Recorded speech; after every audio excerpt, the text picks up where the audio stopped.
Buenas tardes, bienvenidos a esta jornada organizada por el Comité de Sociedad Digital del Instituto de la Ingeniería de España, que está dedicada al estado del arte y el impacto de la inteligencia artificial en la medicina. Quiero agradecer especialmente a los ponentes que nos acompañan hoy a desarrollar este tema desde diferentes perspectivas profesionales. A Eduardo Valdelomar, que va a trabajar más bien la perspectiva técnica, a Maite Sáez de Galdeano, que va a enfocarse en la perspectiva jurídica y de protección de datos, y a Manuel Sáez de Viteri, que va a tratar de aportar la visión desde el profesional de la medicina.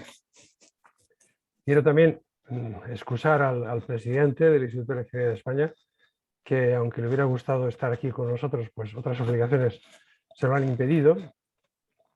Y quiero también agradecer a José Andrés López de Fez, que es miembro del Comité de Sociedad Digital, pues todo el esfuerzo que ha puesto a la hora de organizar este evento. El Comité de Sociedad Digital, y aprovecho un poco para los que no lo conocéis, pues es un comité que trata de abordar los temas de la digitalización desde una perspectiva a veces técnica, pero las más de las veces no técnica, sino en esa combinación de aspectos de la tecnología con aspectos sociales. Y en estos últimos tiempos, como no podía ser de otra manera, dado digamos, el impacto que está teniendo en todos los ámbitos esta cuestión de la inteligencia artificial, pues estamos dedicando bastante reflexión y bastante actividad. Lo estamos haciendo o bien de una manera individual como Comité de Sociedad Digital o también en colaboración con otras entidades dentro del propio instituto o con otras asociaciones y organizaciones de fuera del instituto. Porque el instituto es aunque es de la ingeniería de España, es una organización abierta a todos los profesionales, y en ese sentido pues queremos que lo entendáis como propio, y queremos invitaros a que participéis en toda nuestra actividad. Tenemos además, ya puedo anunciaros que el próximo mes de noviembre tendremos una nueva jornada dedicada a la inteligencia artificial, si bien desde otra perspectiva, y con dos ponentes también de muy alto nivel, y ya pues la podéis consultar ya, digamos, el programa y todo en la propia web del Instituto de la Ingeniería de España, y aprovecho pues también para invitaros. Sin más, por mi parte, le paso la palabra a José Andrés ya para que presente a los miembros del panel de debate y ya dirijas el desarrollo de toda la jornada. Gracias, José Andrés. Muchas gracias, Víctor. Bueno, pues permitidme que presente inicialmente a los tres ponentes que van a hablar hoy sobre esta triple perspectiva que anunciábamos, técnica o médico-legal. Por orden de intervención, pues empezará, digamos, la parte técnica Eduardo Valdelomar, que es ingeniero industrial con más de 25 años de experiencia. Ha trabajado en Uralita, Abengoa, Transcom, y desde hace unos años es el CEO de Santa Marta AB, una empresa radicada en Suecia, en Estocolmo, que está especializada en la aplicación de las técnicas de NLP o procesamiento de lenguaje natural y de inteligencia artificial en muy diversos entornos. Por la parte médica nos acompaña Manuel Sáenz de Viteri, que es licenciado en Medicina y Cirugía por la Universidad Panamericana, es especialista en oftalmología por la Clínica Universitaria de Navarra, es máster en investigación bioética también por la CU, por la Universidad de Navarra, y además ha realizado residencias en varios hospitales internacionales como el Plymouth Hospital del Servicio Británico de Salud, que actualmente ejerce como oftalmólogo en la Clínica Universitaria de Navarra. Por último, pero no menos importante, en la parte legal nos la hablará Maite Sáenz de Galdeano, que es licenciada en Derecho por la Universidad Pública de Navarra. Ha trabajado en diversas multinacionales como General Dynamics y ha participado en proyectos de cooperación internacional y actualmente ejerce como abogada especialista en protección de datos y en derecho digital. Asimismo, es formadora de estos temas en todos los cursos que impulsa en la Asociación Española de la Calidad. Bueno, pues yo sin más me gustaría plantear una pequeña historia que sirva un poco como de provocación y de hilo conductor para lo que me gustaría que en esta jornada pues discutiéramos y cada uno pues aportara su punto de vista, ¿no? Imaginemos, mejor dicho, una persona de edad, la que queramos, que reside en un pueblo donde no tiene, una localidad donde no tiene hospital, ni centro de salud, pues va a su centro de salud actualmente a que les diagnostiquen pues, un tema relacionado pues, con la piel, con los ojos, con cosas de este tipo. En el médico de salud, en el centro de salud, el médico de familia pues, le da cita para el especialista pues, pasa un cierto tiempo, ya dependiendo de cada sitio, pues será más o menos, y al final, al cabo de un tiempo largo, generalmente y tristemente, pues esta persona tiene un diagnóstico con la incomodidad que le ha acarreado llegar hasta ese punto. Por contra, tenemos ahora ya un escenario en el que una persona puede ir a su centro de salud. En ese centro de salud, un funcionario, no necesariamente del sector sanitario o sanitario, para entendernos, le toma una fotografía pues, del lunar, de la retina, de cosas que sean susceptibles de ser diagnosticadas a través de la imagen. Esa fotografía se transmite a través del sistema a la nube, donde unos algoritmos que han sido previamente entrenados pues hacen un diagnóstico y en el mismo momento en el que esa persona acude al centro de salud se va con un diagnóstico y posiblemente pues, con un tratamiento. Esta segunda parte, desde luego, es mucho más cómoda para el paciente, suena bien, de hecho ya se está usando en algunos sitios, pero no todo es tan bonito. Y hay muchos aspectos que de esta parte, digamos, no tan bonita. Por un lado está la tecnología que avanza, pero por otro lado está todas las cosas que debemos tener en cuenta para que esto no solamente sea bonito y efectivo, sino además seguro. Y de eso es lo que nos van a hablar tanto Eduardo como Manuel como Maite. Así que si os parece, Eduardo, te doy lo primero felicitarte porque hoy es San Eduardo, así que felicidades. Y si os parece, vamos a seguir el orden primero para ponernos todos a tono con los mínimos conocimientos técnicos. Eduardo nos va a hacer un resumen del estado del arte de la inteligencia artificial en la ingeniería artificial. Después Manuel va a ver la aplicación a temas de oftalmología, que es su especialidad, específicamente en temas de retina.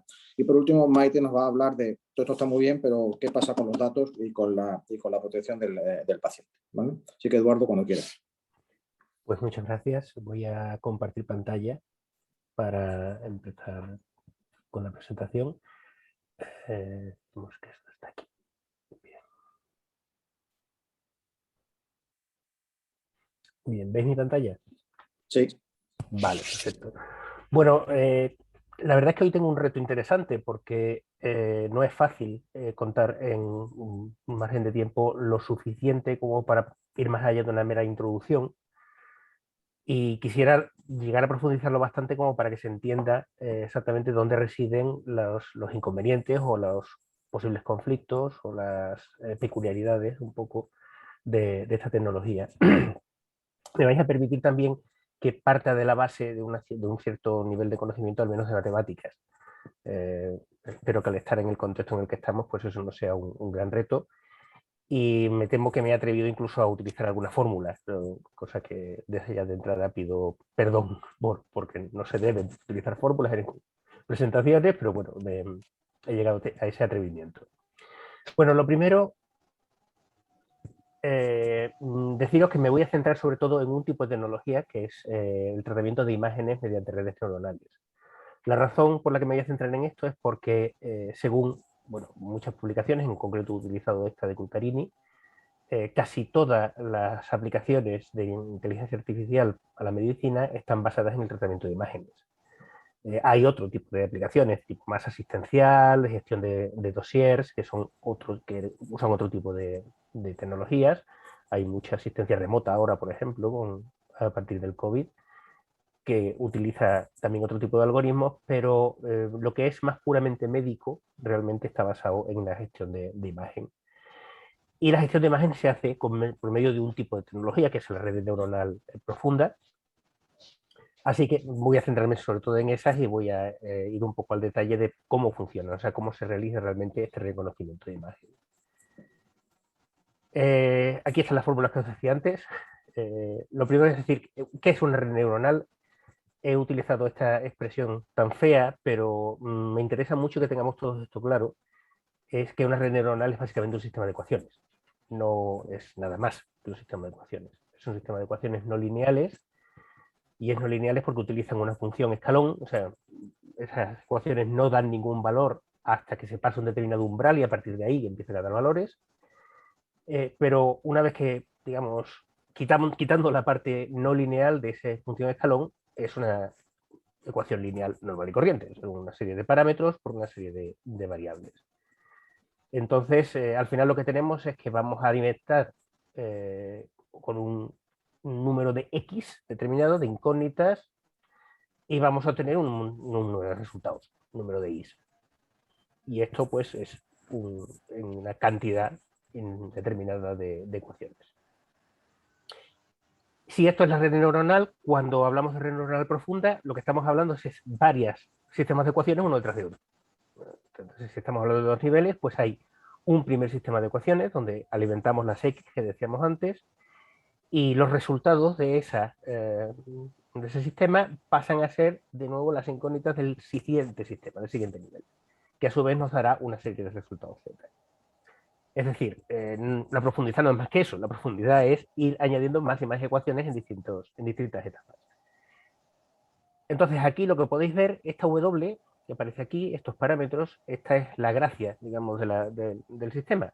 Son parámetros variables que iremos ajustando en el proceso que se suele llamar aprendizaje de la red neuronal. O sea, a medida de comparar, a base de comparar valores que se conocen, datos que existen, que están a disposición del público, que son datos públicos, y que se conocen la relación entre X e Y en esos casos, pues alimentando con esa información y esperando la salida, vamos a ir ajustando esta cantidad de parámetros.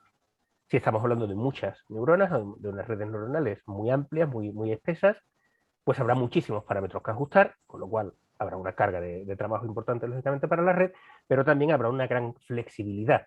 O sea, habrá muchos posibles clics que hacer para obtener el resultado que se está buscando. Pero en el caso de imágenes digitales se utiliza un tipo específico de red neuronal profunda, que es la red neuronal convolucional. La razón por la que es necesaria una forma específica de trabajar es porque las imágenes digitales tienen muchos datos. Son grandes matrices y tienen miles de filas y columnas, y sería muy difícil trabajar con tanta información, computar tanta información en una red neuronal directamente. Por lo cual hace falta pasar una serie de procesos, una serie de filtros para reducir el tamaño de esas imágenes y conseguir que se pueda trabajar con ellas, que sea un número razonable de datos, pero sin perder la información necesaria para saber exactamente, para poder seguir obteniendo valor de esas imágenes. Es decir, queremos quitar todo lo que sobra de la imagen, lo que no nos es interesante, y quedarnos solamente con la parte que nos aporta la información necesaria. Pues la red neuronal convolucional lo que hace es eso, es aplicar una serie de capas, se llaman capas de convolución, es una especie de filtro, que lo que hace ese filtro es, a veces también reduce el tamaño, pero sobre todo lo que hace ese filtro es intentar extraer esa información útil y despejarla de la paja, y después capas de agrupación que lo que hacen es simplemente reducir el tamaño y haciendo la imagen más pequeña. Voy a intentar explicar muy rápido cómo funciona exactamente la convolución para que os hagáis una idea. Vamos a suponer que tenemos esta imagen muy sencillita, una matriz de 5×5, donde aparece que hay un 1, ¿no? Pues los unos marcan, digamos, el píxel encendido y los ceros el píxel apagado. Y a esta imagen le vamos a pasar este filtro, este kernel, donde vamos a contar solamente los unos que aparezcan debajo de los unos. O sea, va a funcionar un poco así, como si fuera una parte ciega, lo blanco es ciego y lo verde es transparente, y vamos a ir sumando lo que se vea debajo de ese filtro. Es decir, en este caso nos vamos a quedar con un 3 y lo vamos a poner aquí en el resultado. Aquí tendríamos un 1 solamente. Aquí tenemos un 2, 2, 2, 2, 2, 3 y 2. Bien, esto es la convolución, básicamente. ¿Qué es lo que podemos notar en este caso? Que el resultado se nos ha reducido, en este caso esta convolución ha llevado también a una reducción, pero desde luego el resultado que obtenemos ya no se parece a un 1. Aquí se parecía a un 1, aquí ya no se parece. O sea, en la primera tanda, digamos, el primer proceso que se hace con la convolución, se pierde la información visual. Se confía en que esta red nos haya dejado, o sea, esta red convolutiva, nos haya dejado información suficiente para que luego la red neuronal sea capaz de extraer la información que necesita, pero nosotros como personas ya no vemos prácticamente nada aquí. Después viene la capa de agrupación, como os decía, suele ser de dos tipos, o se toma el valor máximo de una matriz determinada, en el caso, vamos a suponer que es el resultado completo, el 3×3, puede ser por máximos, como digo, entonces tendríamos un 3, o puede ser un promedio y nos quedaríamos con un 2. Así que esto es lo que nos ha pasado. O sea, hemos pasado de una matriz de 5×5, donde más o menos veíamos un 1, a una matriz de 3×3, donde ya no vemos gran cosa, y el agrupamiento nos lleva a un simple número, a una escalada, un 3, que ya no se parece obviamente nada al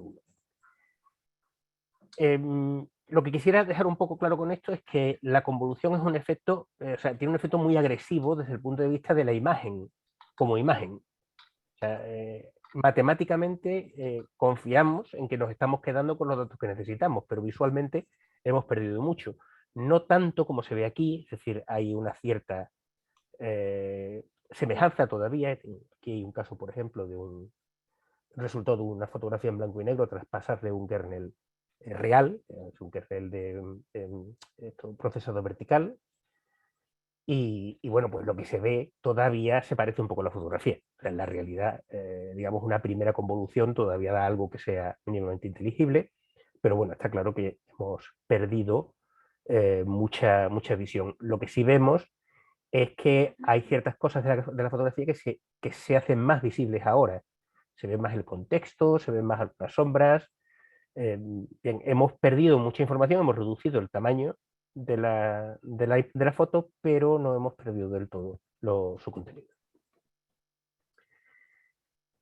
Vamos a poner un ejemplo práctico para que esto se vea un poco más claro. Vamos a basarnos en el modelo LeNet. El modelo LeNet es una red neuronal convolucional que se diseñó ya hace bastantes años, en el 89, y que hoy por hoy sigue siendo muy importante, sobre todo con efectos didácticos. Esta red se usa mucho para enseñar a los jóvenes científicos de datos, los que van a ser científicos de datos, a comprender y a utilizar las redes profundas. Es un modelo muy sencillo, trata de reconocer números manuscritos de entre el 0 y el 9, y originalmente para el aprendizaje se utilizaron códigos postales manuscritos que proporcionó el Servicio Postal de Estados Unidos. Es decir, ellos tenían de alguna forma registrados en un sistema todos los códigos postales que se habían incluido en las cartas, y esa información es la que utilizó LeCun para alimentar su red neuronal y buscar un algoritmo que fuera capaz de reconocer esos números. Perdón. Este es el diagrama que explica cómo funciona esta arquitectura LeNet. Voy a intentar ir un poco rápido por ella. Primero, esto que veis aquí de colorines, esta sería la red neuronal propiamente dicha. Y estos son los pasos de convolución previos, ¿vale? Entonces partimos de una imagen que en este caso es pequeña, es de 28×28, no hablamos aquí de miles de píxeles, y además es monocromo, o sea, es una sola matriz. Si esto fuera color, pues tendríamos tres matrices, una para el rojo, otro para el amarillo y otro para el verde. Después, sobre esta imagen vamos a aplicar entonces una capa de convolución con un kernel de 5×5, y nos vamos a quedar, bueno, de hecho vamos a aplicar 6 convoluciones, 6 kernels distintos, y nos vamos a quedar con 6 matrices que en este caso no han reducido su tamaño. Este kernel no ha servido para reducir el tamaño, ha servido solamente para sacar distintos tipos de información de la foto. Hay un siguiente paso de agrupación donde sí se produce una reducción, Y de las 6 matrices de 28 por 28 pasamos a tener 6 matrices de 14 por 14. Una nueva convolución, esta también tiene una reducción, vuelve a desplegar de alguna forma o amplificar la información disminuyendo el tamaño, de forma que pasamos a tener 16 matrices de 10 por 10. Volvemos a hacer una agrupación, reducimos el tamaño, nos quedamos con 16 matrices de 5 por 5. Es decir, hemos partido de una imagen de 28 por 28 y hemos llegado a 16 imágenes de 5 por 5, que no son imágenes ya, son meras matrices de datos.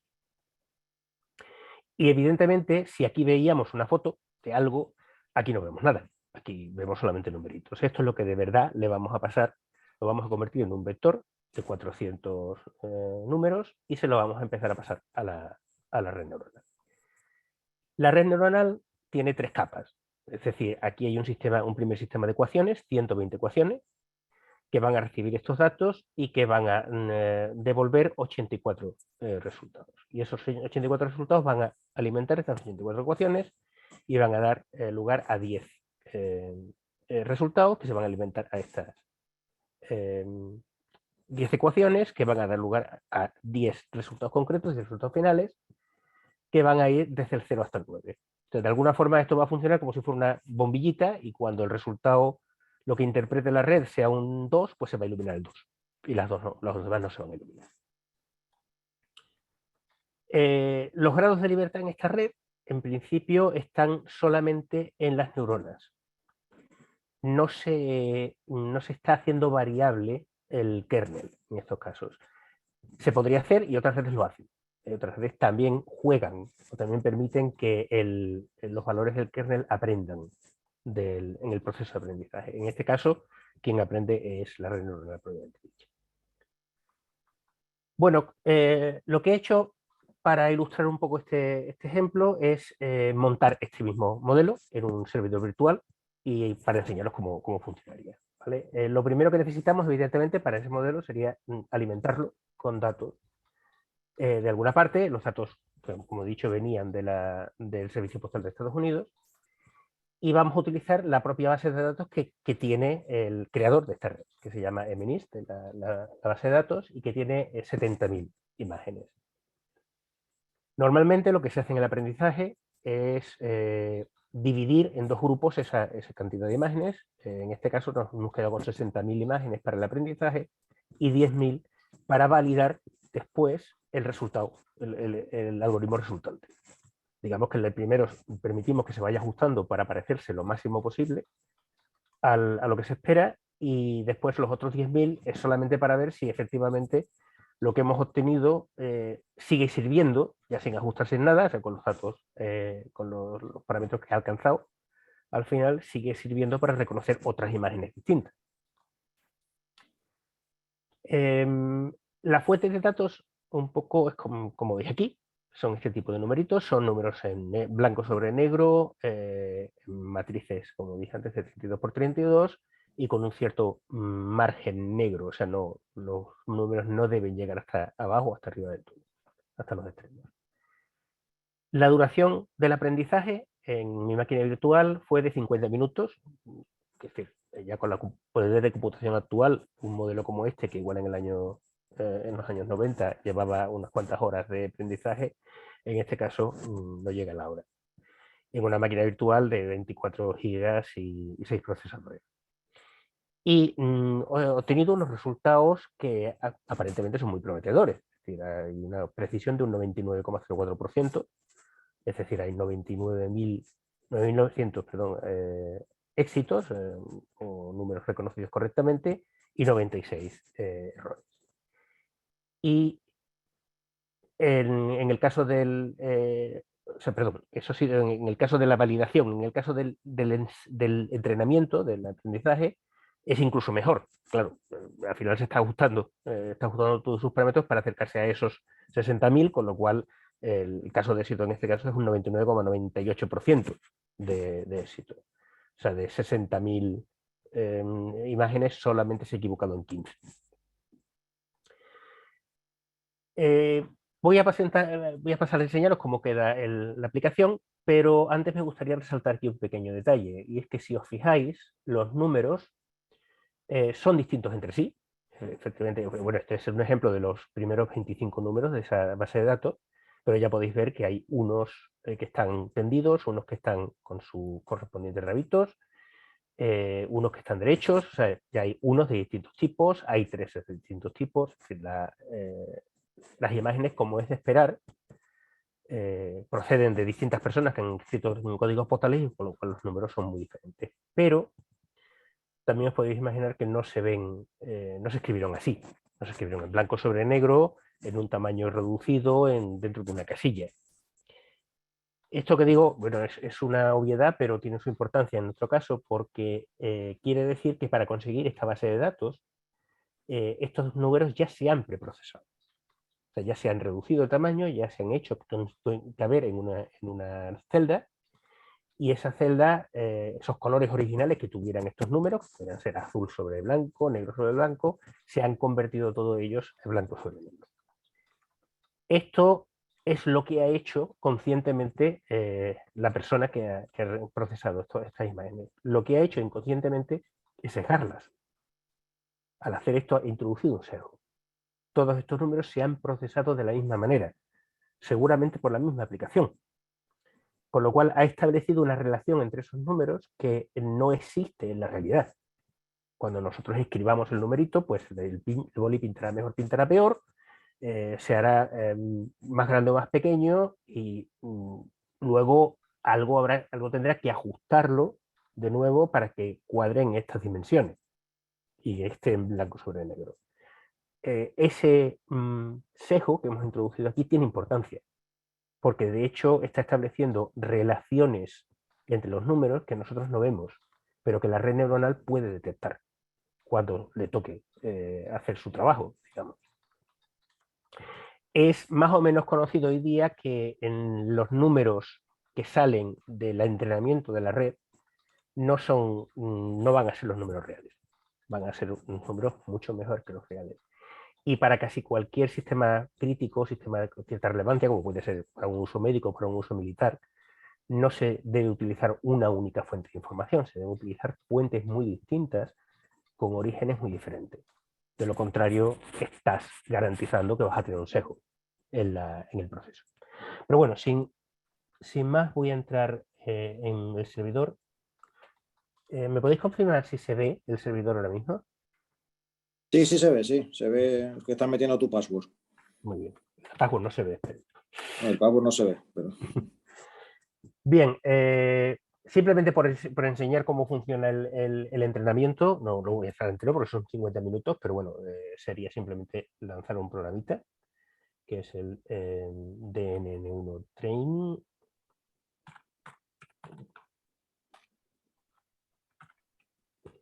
Y pasarle un directorio donde están todas las imágenes, que en este caso se llama train.dnn.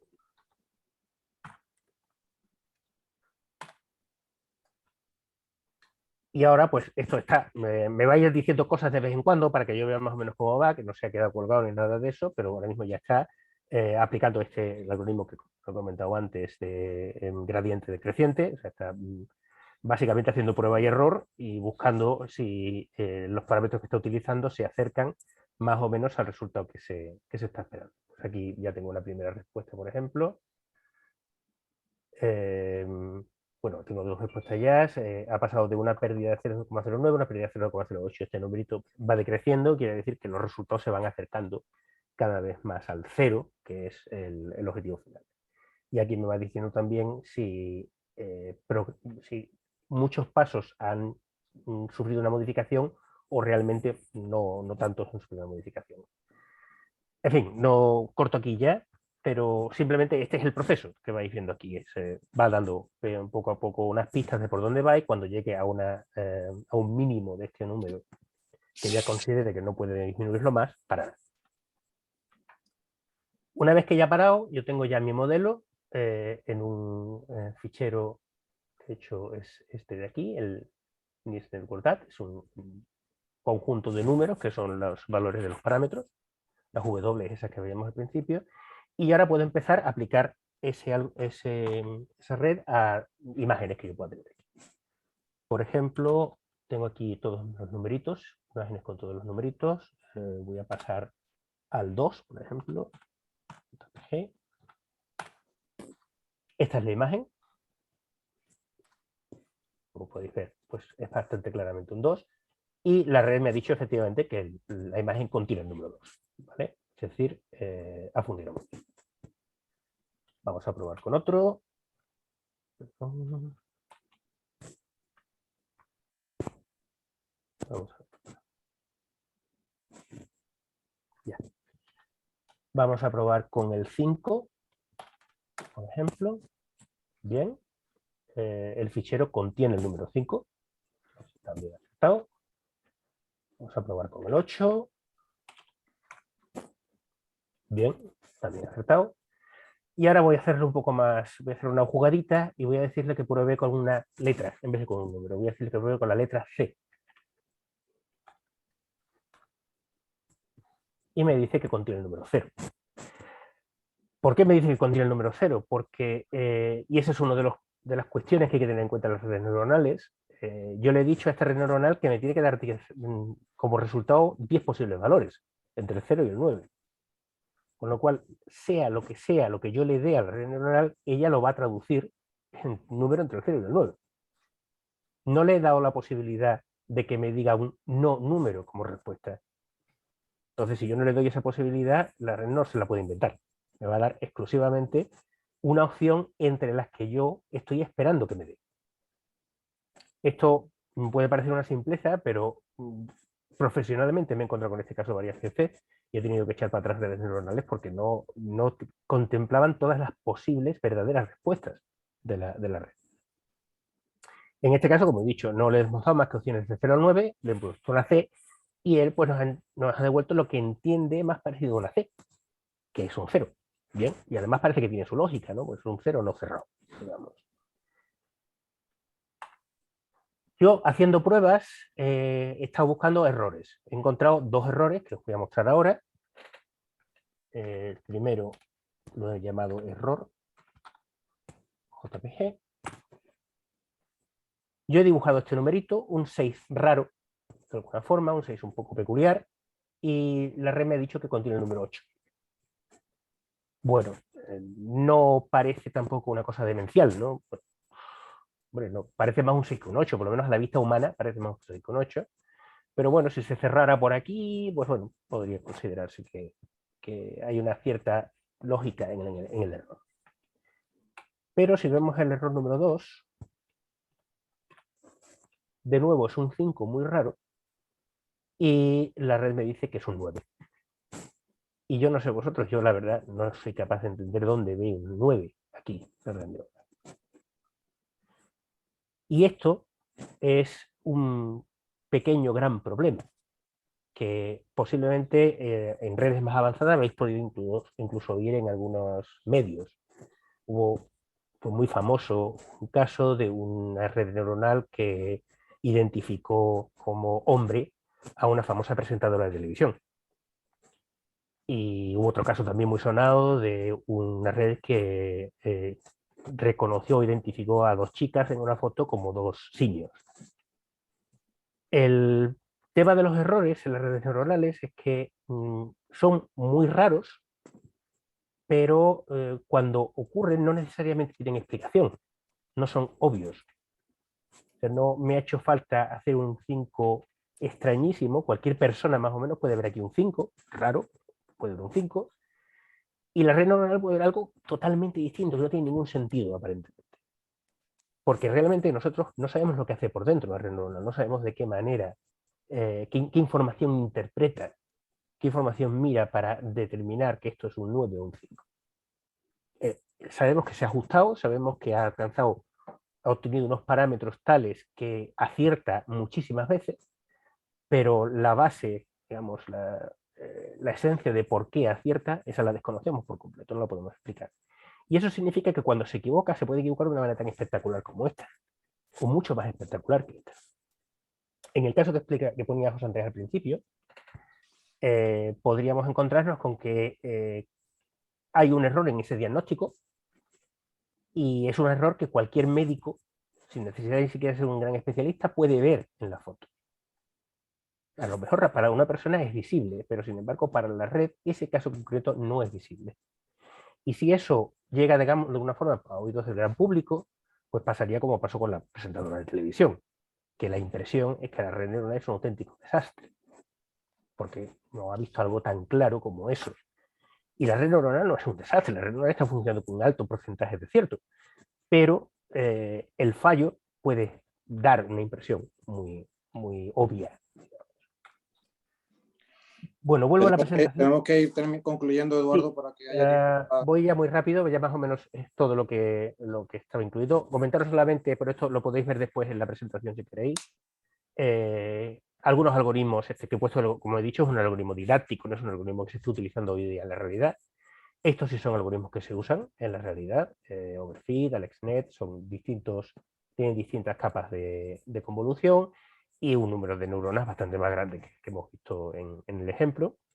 Y hay algunos incluso como UNet que es exclusivamente, está diseñada específicamente para usos médicos. O sea, esta red ya se diseñó no para mirar cualquier tipo de imagen, sino para mirar imágenes médicas.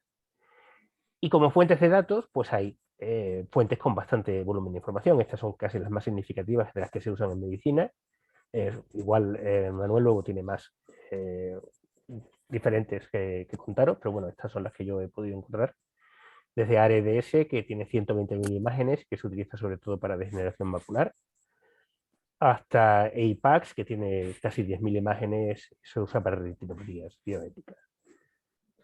Hay muchísimas. Estos son ejemplos solamente de conjuntos de datos que sirven, que se usan en muchos algoritmos distintos, y eso también os podéis hacer una idea de que al final estamos trabajando con muchos datos muy grandes, pero con orígenes muy concretos. Con lo cual, el sesgo este que os comentaba al principio, ese es un riesgo que siempre existe. Como conclusión, lo que espero que haya quedado claro un poco de mi presentación es que existe una gran dependencia de los datos, bueno, eso más o menos es obvio, pero el hecho de que se utilicen los mismos datos en el aprendizaje y en la validación no es una ventaja, y no se debería hacer en caso, no se debería limitar a eso el aprendizaje en caso de que la red vaya a tener un uso de cierta criticidad. Que no es posible saber por qué falla cuando falla, y no tiene por qué ser un fallo evidente, con lo cual siempre nos podemos encontrar con casos que pueden ser, digamos, mediáticos, porque presenten un error que a cualquiera que lo vea puede ver que es fácilmente identificable, que es muy sensible, evidentemente, a los datos que estemos esperando recibir. Los resultados son de un grupo predefinido, como hemos visto antes, el caso del 0 al 9, con lo cual si meto una letra, sea como sea, me la va a encajar en un resultado del 0 al 9. Que la forma de medir la calidad del modelo, hay muchas maneras de hacerlo y no todas son igual de buenas para los mismos casos.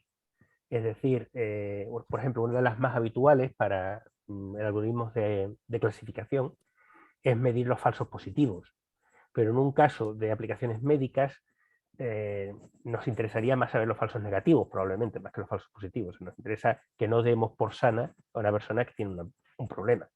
Con lo cual, utilizar una medición de falsos positivos no tendría ningún sentido en un algoritmo de este tipo.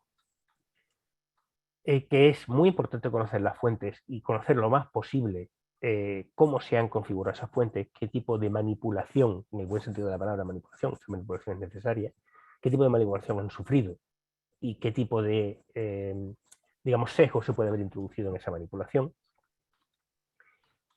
Y por último, tener siempre claro que la fiabilidad que se mide en la red neuronal durante el entrenamiento no se corresponde con la fiabilidad práctica. El modelo que hemos visto a mí me ha dado un resultado medido en el ensayo de un 99,99%, pero yo no he tenido que buscar utilizar 2000 ejemplos para encontrar dos errores. Yo encuentro los dos errores haciendo 4, 5 o 6 pruebas, es decir, no, evidentemente estoy cejando esas pruebas y estoy haciendo números especialmente raros, pero la realidad es que la fiabilidad del modelo no es la que viene en el sellito del modelo. Cuando la apliquemos a la vida real, a la vida práctica, nos vamos a encontrar con que esos sesgos que inicialmente tuvieron, ese tratamiento que tenía de imagen no es exactamente el mismo, y por lo tanto se sufren más errores de los que estaban inicialmente previstos. Y es todo. Creo que espero haber sido un buen pie para que Manuel ahora pueda explicar más en concreto cómo se usan estos algoritmos, pero bueno, quisiera por lo menos que quedaran estas ideas de las conclusiones un poco claras para todos. Pues muchas gracias, Eduardo, por el esfuerzo en Gracias a intentar vosotros. acercar la matemática detrás digamos, de las redes neuronales y sobre todo poner de manifiesto los problemas que tiene y que ahora veremos. Yo tengo el vídeo puesto, me habéis dicho, sí, tengo vídeo. Que creo que me veis, ¿no? Que digo que por el esfuerzo digamos, en poner a nivel de qué va esto de las redes neuronales, que son los algoritmos que más se usan en el diagnóstico médico, precisamente porque se hace con diagnóstico por imagen, ¿no? Y los problemas que puede haber debajo y los cuales ahora nos hablará más específicamente Manuel. Todo tuyo, Manuel. Muy bien. Bueno, oye, Edu, me encantó tu presentación. La verdad es que aprendí mucho y sobre todo aprendí que sé mucho menos de algoritmos y de inteligencia artificial, al menos la parte técnica de lo que yo pensaba. Entonces, vamos a compartir la pantalla.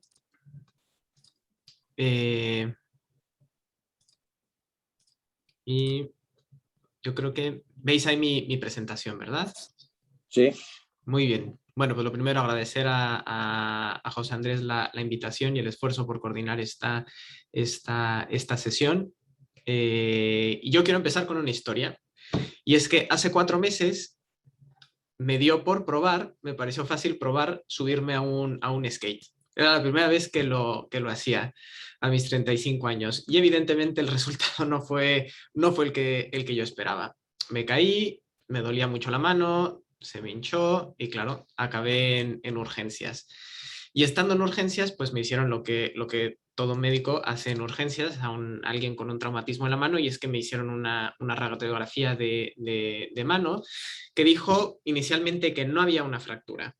Pero claro, soy cirujano, tenía una clínica muy sugestiva, entonces me dijeron, vamos a hacerte una resonancia magnética en unos días, que te vea el cirujano de mano, y en la resonancia magnética se vio que, aunque en la radiografía no había nada, pues efectivamente había una fractura, me había roto el escafoides. Y esta situación no solo me pasó a mí, sino que es algo bastante frecuente, porque la radiografía de mano, y en concreto las radiografías realizadas en urgencias buscando fracturas de los huesos de las muñecas, es una de las pruebas más difíciles de interpretar para el no especialista, para el no traumatólogo. Y de hecho, cuando estaba averiguando sobre las fracturas de escafoides, vi que se había diseñado por un grupo de la Universidad de California este algoritmo que se basa en Deep Learning, todo lo que nos ha contado ya Eduardo, que estaba diseñado específicamente para optimizar el diagnóstico de fracturas de mano mediante radiografías en los servicios de urgencias. Y este algoritmo había conseguido disminuir la tasa de errores diagnósticos o de interpretación incorrectas en un 47%. Entonces, me habría venido muy bien que en mi hospital usaran este algoritmo. Bueno, dejando la historia de lado, definitivamente la medicina ha cambiado. La medicina a día de hoy ha cambiado. Acaba de contarlo, mira. Tenemos a día de hoy la historia clínica electrónica, que nos permite almacenar una gran cantidad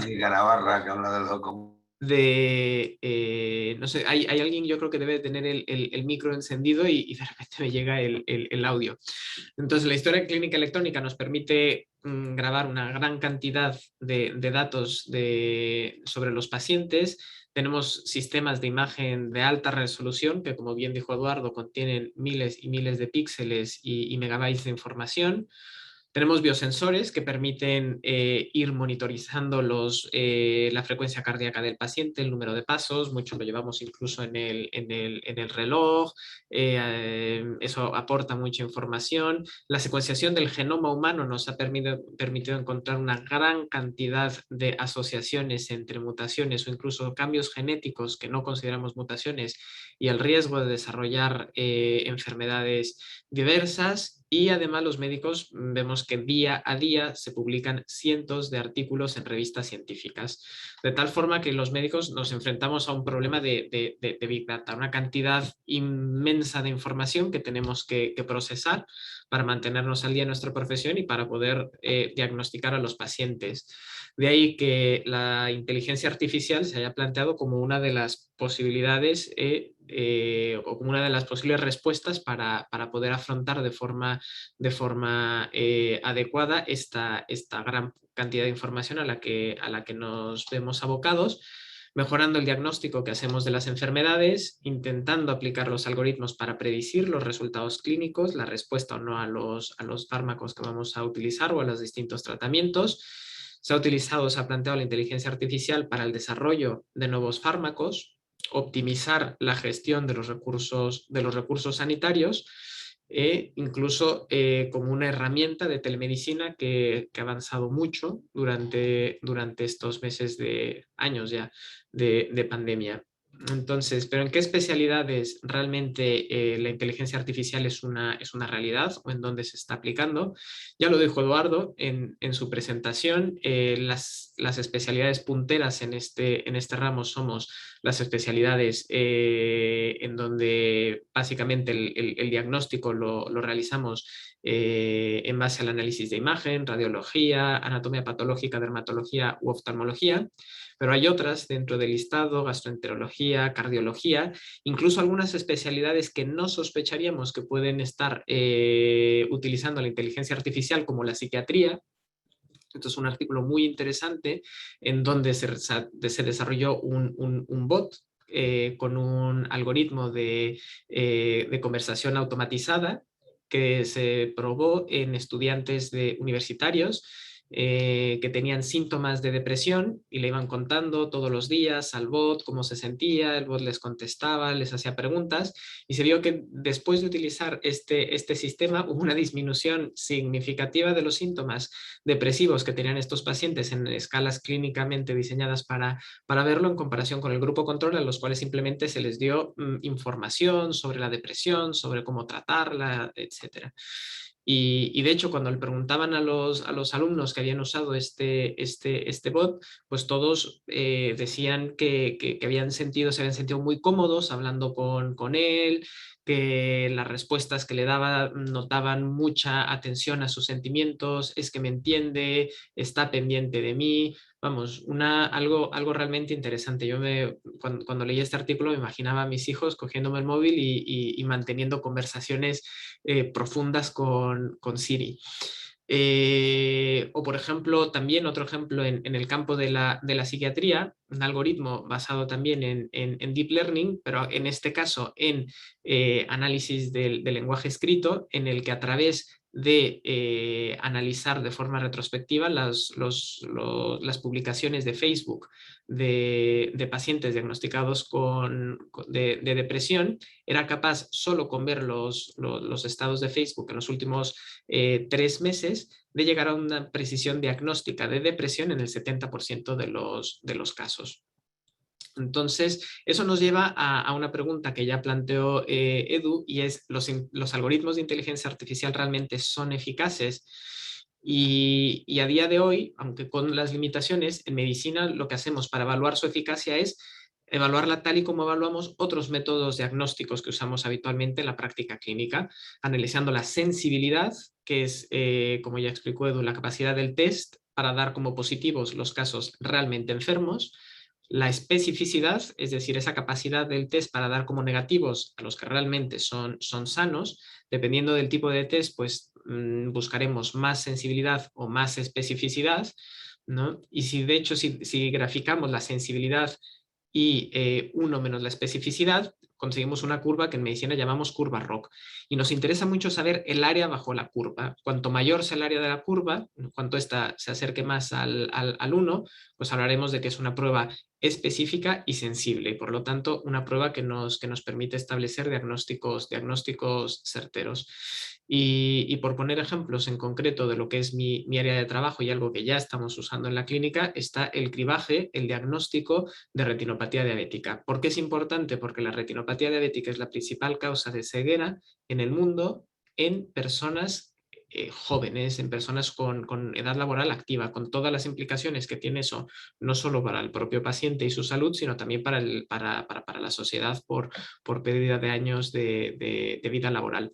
Entonces, existe ya disponible para los oftalmólogos este sistema, que es una fotografía de fondo de ojo, que es una fotografía de la retina semiautomática, en donde un técnico puede utilizarlo con una formación muy básica, y que lleva asociado, integrado, un algoritmo de inteligencia artificial que, tras la captura de las imágenes, envía a la nube la imagen, y aquellas que tienen la calidad suficiente se van a diferenciar en negativos o no derivables, es decir, aquellos pacientes que no tienen retinopatía diabética o que esta es muy leve y por lo tanto no es necesario que un oftalmólogo los vea porque no van a requerir un tratamiento en los próximos meses, o aquellos positivos o derivables, es decir, aquellos en los que el algoritmo de inteligencia artificial ha detectado que hay una retinopatía diabética mayor que leve y por lo tanto tienen que ir a la consulta del especialista, que se encargará de establecer el diagnóstico preciso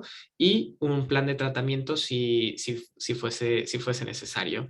Y de hecho, evaluando la eficacia de este sistema, vimos que tenía, o vieron nosotros que tenía una sensibilidad muy alta del 87% y una especificidad del 90%, los cuales estaban por arriba de los valores de endpoint que había preestablecido la FDA en Estados Unidos, la agencia del medicamento que se encarga de aprobar medicamentos y dispositivos médicos. Y no solo estaban por encima de los parámetros que había dicho como límite para poder aprobar un dispositivo, lo cual permitió que en abril de 2018 se convirtiera en el primer dispositivo aprobado por la FDA para el screening de retinopatía diabética, sino que esto se siguió de otros dispositivos de marcas distintas, y todos ellos, si los comparamos con los expertos clínicos, un retinólogo, como es mi caso, pues con valores de sensibilidad mayores e incluso especificidad mayor a la que tenemos los especialistas para el diagnóstico a partir de una imagen. Y de hecho en Inglaterra, que tienen el mejor sistema a nivel mundial de cribado de retinopatía diabética, se ha estudiado mucho, se ha visto que estos dos sistemas, los que presenté en la diapositiva anterior, son sistemas, unas alternativas rentables a la clasificación manual, que es como se venía haciendo durante muchos años, y que además tiene la potencial ventaja de reducir los costos económicos. Y es que estos sistemas de inteligencia artificial permiten analizar hasta 60.000 imágenes al día, no se cogen bajas, no se cogen vacaciones, trabajan día y noche, y en Reino Unido se ha calculado que cada año se están ahorrando unos 10 millones de libras solo haciendo el screening o el cribaje de retinopatía diabética utilizando estos sistemas de inteligencia artificial. 10 millones de libras, que son más o menos lo que cuesta el jugador más caro que tiene en ficha Osasuna, el Chimi Ávila. Somos un club pequeño. Y claro, la pregunta es, ¿y al paciente cómo ve esto de que sea una máquina o un algoritmo de inteligencia artificial el que llegue a establecer su diagnóstico? Creo que esto también ya lo mencionó José al principio, pues la mayoría de los pacientes están muy satisfechos con el examen automatizado, y de hecho hasta casi el 80% prefería este método al método tradicional de ir, ver al médico, porque se adaptaba, era mucho más rápido, no había listas de espera, y tienes la respuesta en el momento. Y tampoco hace falta tener maquinaria muy específica para utilizar los sistemas de inteligencia artificial, y es que todos tenemos en nuestros móviles una cámara de alta fotográfica de alta tecnología. Y de hecho hay algunos de estos algoritmos que se han integrado a aplicaciones en el móvil, en donde poniendo un adaptador y capturando la imagen del fondo de ojo de la retina con el móvil, se consiguen valores de sensibilidad y especificidad realmente altas para el diagnóstico de la retinopatía diabética, y sobre todo en aquellos pacientes de más riesgo en donde es importante captarlos. Esto es algo que puede ser muy interesante como una alternativa para utilizarse en países en vías de desarrollo, en donde el número de especialistas es limitado, o en zonas rurales donde ocurre lo mismo. Y la lista de algoritmos basados en inteligencia artificial es algo que sigue creciendo año a año y en distintas especialidades. Y todo esto ha aumentado mucho, como ya bien explicó Edu, gracias a los algoritmos que utilizan el deep learning o estas redes neuronales profundas. Y es que cuando se utilizaba los sistemas de machine learning clásico, había una limitación, y es que era un médico y de la mano de los programadores los que teníamos que decirle al algoritmo que analizaba una imagen qué cosas tenía que buscar en la imagen para diagnosticarla como una u otra cosa.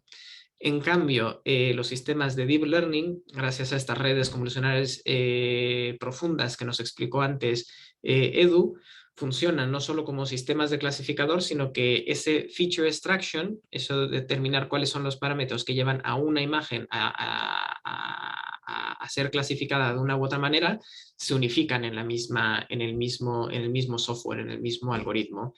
Y eso no solo nos permite hacer mejor el diagnóstico de cosas que ya conocemos los médicos, sino que incluso los algoritmos de Deep Learning nos permiten diagnosticar o ver cosas que como médicos o como humanos somos incapaces de ver. Y el ejemplo claro está en el algoritmo desarrollado por Google, que a partir de una fotografía de fondo de ojo, de retina, permitía predecir eventos cardiovasculares graves, es decir, infartos o infartos cerebrales, con una eficacia del 70%, o a partir de la misma imagen decir la enfermedad, la edad del paciente con un margen de error de más o menos 3 años, el sexo del paciente acertando en un 97% de los casos, si el paciente es fumador o no, o incluso determinar la presión arterial sistólica sin tener que medirla en el brazo del paciente, lo cual para un oftalmólogo es algo totalmente imposible. Yo solo acierto el sexo a partir de una imagen en el 50% de los casos.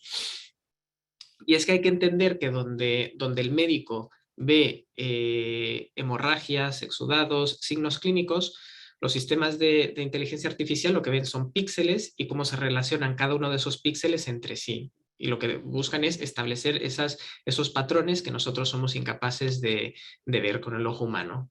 ¿Esto tiene limitaciones? Por supuesto que tiene limitaciones, y algunas de las limitaciones las explicó muy bien Edu con el ejemplo práctico de los números, y eso está en los errores. Por ejemplo, una de las cosas más comentadas en el mundo de la inteligencia artificial es esto. Aquí para nosotros es muy fácil distinguir qué es un muffin y qué es un chihuahua. Pues para los algoritmos de inteligencia artificial que analizan imágenes, es totalmente imposible distinguir qué es un muffin y qué es un chihuahua. Cosas tan obvias como lo que nos intentaba explicar Edu y que por lo tanto puede llevar a errores importantes. Y por otro lado, cuando usamos algoritmos que se basan en Deep Learning, hay una parte del algoritmo en donde no sabemos exactamente cómo es que el mismo está llegando a los resultados a los que llega. Es algo que se conoce como black box effects, y eso, por supuesto, para el médico supone pues una fuente de preocupación, porque estamos llegando a un diagnóstico sin que yo sea capaz de determinar por qué estamos llegando a ese diagnóstico. Pero bueno, eso significa todo lo que hemos visto, que hasta ahora son ventajas, y como bien decía José, es la parte de la que me tocaba hablar a mí, que la inteligencia artificial va a borrarnos del trabajo. Pues yo creo que no, porque hasta ahora todas las publicaciones en esta materia han tenido un abordaje que no es el más adecuado, en donde se compara cuáles son los resultados de eficacia, cuál es la sensibilidad, de especificidad o el área de la curva del algoritmo versus cuáles son estos parámetros en el médico. Y normalmente solamente aportándole a la inteligencia artificial una imagen y al médico una imagen. Y lo cierto es que los médicos en la consulta no solo usamos la imagen, sino que tenemos el historial clínico del paciente, analítica, antecedentes familiares, lo cual aumenta de forma importante nuestra capacidad para llegar a o establecer diagnósticos. Entonces, más que hablar de algoritmo versus médico, lo que tenemos que empezar a hablar, y ya se habla en algunas publicaciones, es una colaboración entre la inteligencia artificial y los médicos. Y de hecho hay algunas publicaciones que ya han encontrado que los mejores resultados se obtienen cuando se suman los dos esfuerzos, cuando el médico utiliza el algoritmo de inteligencia artificial para optimizar y mejorar su capacidad diagnóstica. Y es que la inteligencia artificial de la mano del médico puede ayudarnos a disminuir la tasa de errores diagnósticos, puede ayudarnos a generar nuevos conocimientos, compartirlos además de forma mucho más eficiente con la comunidad científica, acercar la medicina de altas especialidades a esas zonas rurales o países desarrollados que no tienen acceso a la misma, reducir el número de pruebas o procedimientos innecesarios, en mi caso pues ya lo vimos en la historia, ofrecer información personalizada al paciente, que es una cosa que cada vez nos demandan más. Muy bien, me ha diagnosticado esta enfermedad, pero ¿cómo me va a ir a mí? ¿Cuánto tiempo voy a poder ver? ¿Cómo voy a responder a este tratamiento? Y a día de hoy, pues no tenemos herramientas que nos permitan dar esa información de forma tan personalizada como estamos empezando a tener a partir del uso de los algoritmos de inteligencia artificial. Y por supuesto, mejorar la gestión de los recursos humanos, tecnológicos y económicos de los sistemas sanitarios, que como todos recursos humanos son limitados.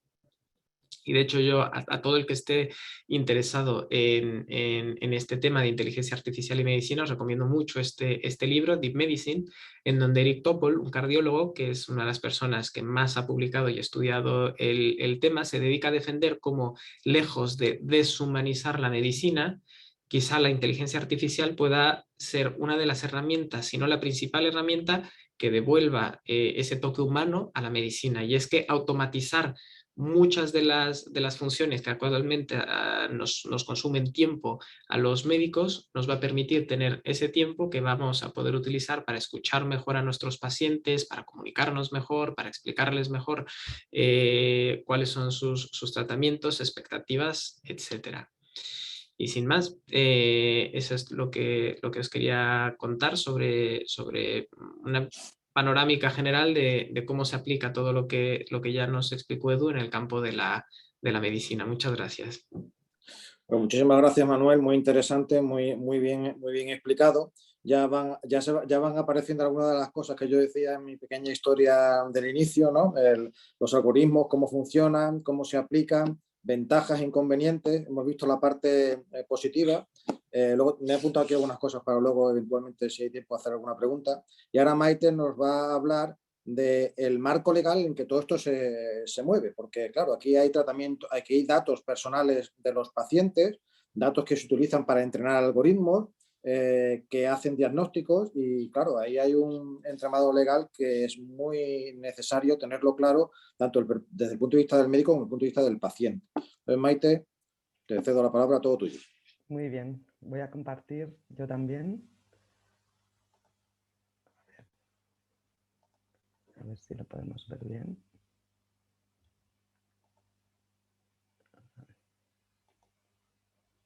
Bien. Bueno, muchísimas gracias por la invitación. Estoy encantada con estar hoy aquí con vosotros. Me han encantado las presentaciones de Edu y de Manuel. Me ha parecido súper interesante todo lo que habéis contado. He aprendido muchísimo. Y bueno, como decía José Andrés, me toca hablar un poco de la parte un poco más fea del asunto. Es una parte amplísima, que no es para nada pacífica, abarca muchas cuestiones y como tenemos poco tiempo, bueno, pues he decidido optar por solo algunas pinceladas de algunos temas que sé que son especialmente importantes y que generan más dudas y bueno, que espero que por lo menos resolvamos alguna o vamos a ver. Bueno, antes de nada me gustaría hablar un poco de cuál es la situación actual real de cómo se están utilizando los sistemas de inteligencia artificial en Europa en relación con los derechos humanos, porque si me toca hablar de las implicaciones legales, vamos a empezar hablando de los derechos humanos, ¿no? De los derechos fundamentales, perdón. Participé en una investigación que hizo la Agencia Europea de Derechos Fundamentales el año pasado, en el que se entrevistó a bueno, entrevistamos como a 100 personas de diferentes, de 4 sectores fundamentales: retail, publicidad, policía y salud. Y aquí lo que hacíamos era, bueno, eran 90 profesionales súper seleccionados, o sea, pasaron un proceso de selección para ser entrevistados, y lo que se pretendía era saber cómo se estaba trabajando y qué conocimientos había reales sobre cómo afectan los sistemas de inteligencia artificial a los derechos fundamentales. Pues bueno, muy rápidamente solamente concluir que, bueno, lo que os podéis imaginar. Queda todavía muchísimo camino por hacer, incluso estas personas que son profesionales dedicados a estos temas, bueno, quedan muchas cuestiones de derechos fundamentales todavía pendientes de resolver. Ha quedado de manifiesto que hay que hacer muchísimas más evaluaciones de impacto a este tipo de sistemas. Hace falta una mayor supervisión por parte de las autoridades. Hay que crear salvaguardias específicas para garantizar la no discriminación al usar estos sistemas. Y bueno, algo que veníamos hablando, hace falta una mayor orientación sobre la protección de datos, porque aun cuando todo el mundo es consciente de la importancia, lo cierto es que hay muchísimas dudas. Por suerte, en España contamos con una autoridad de control que está muy pendiente y que no para de publicar guías y ayuda, pero la realidad es que los profesionales tienen muchísimas lagunas en este tema. Y por último, que era necesario facilitar el acceso efectivo a la justicia de aquellas personas que han sido perjudicadas por un sistema de inteligencia artificial. Bueno, esta es la actualidad, esto es cómo estamos ahora, lo sabemos, pero no está de más que en Europa hagan este informe para decir, señores, tenemos que hacer algo para mejorar.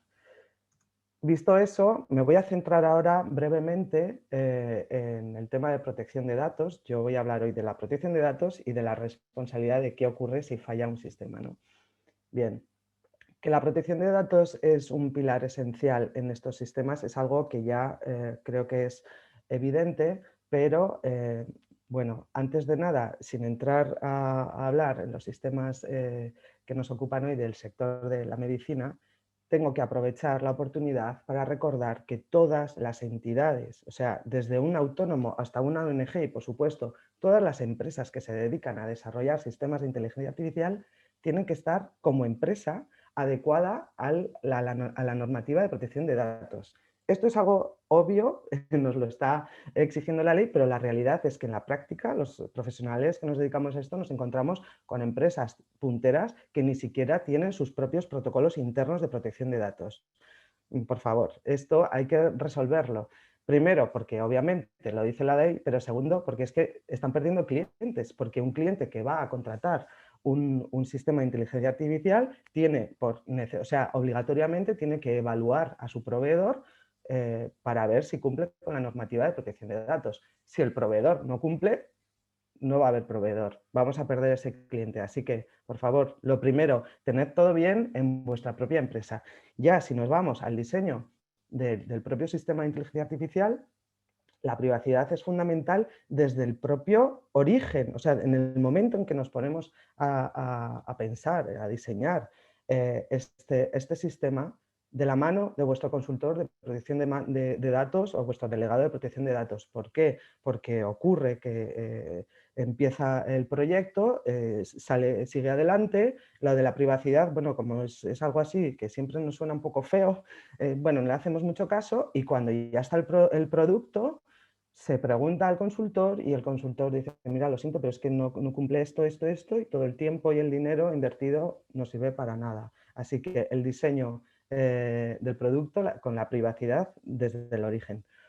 Y por último, simplemente lo que decía Edu, hay que tener un máximo cuidado con los datos con los que se va a alimentar el sistema, cumpliendo con todos los principios relativos a la protección de datos y bueno, los conjuntos de datos de entrenamiento, validación y prueba tienen que estar sometidos a prácticas adecuadas de gobernanza y gestión de datos. Este punto en particular, en la propuesta de reglamento de inteligencia artificial, que luego vamos a ver brevemente, aparece un apartado específico con todas las condiciones que tiene que cumplir este conjunto de datos y para los sistemas de alto riesgo, que buena parte de los sistemas que estamos viendo hoy aquí se van a ser considerados de alto riesgo. Ya esto es un spoiler para al final de la presentación. Y sobre todo el tema de los sesgos que ha explicado genial Edu, bueno, no solamente hay un peligro en la introducción de sesgos, en la introducción de los datos, sino también está el peligro de quien lee la lectura posterior, que también tiene sus propios sesgos. ¿Y esto qué va a hacer? Pues que puede conllevar una decisión discriminatoria.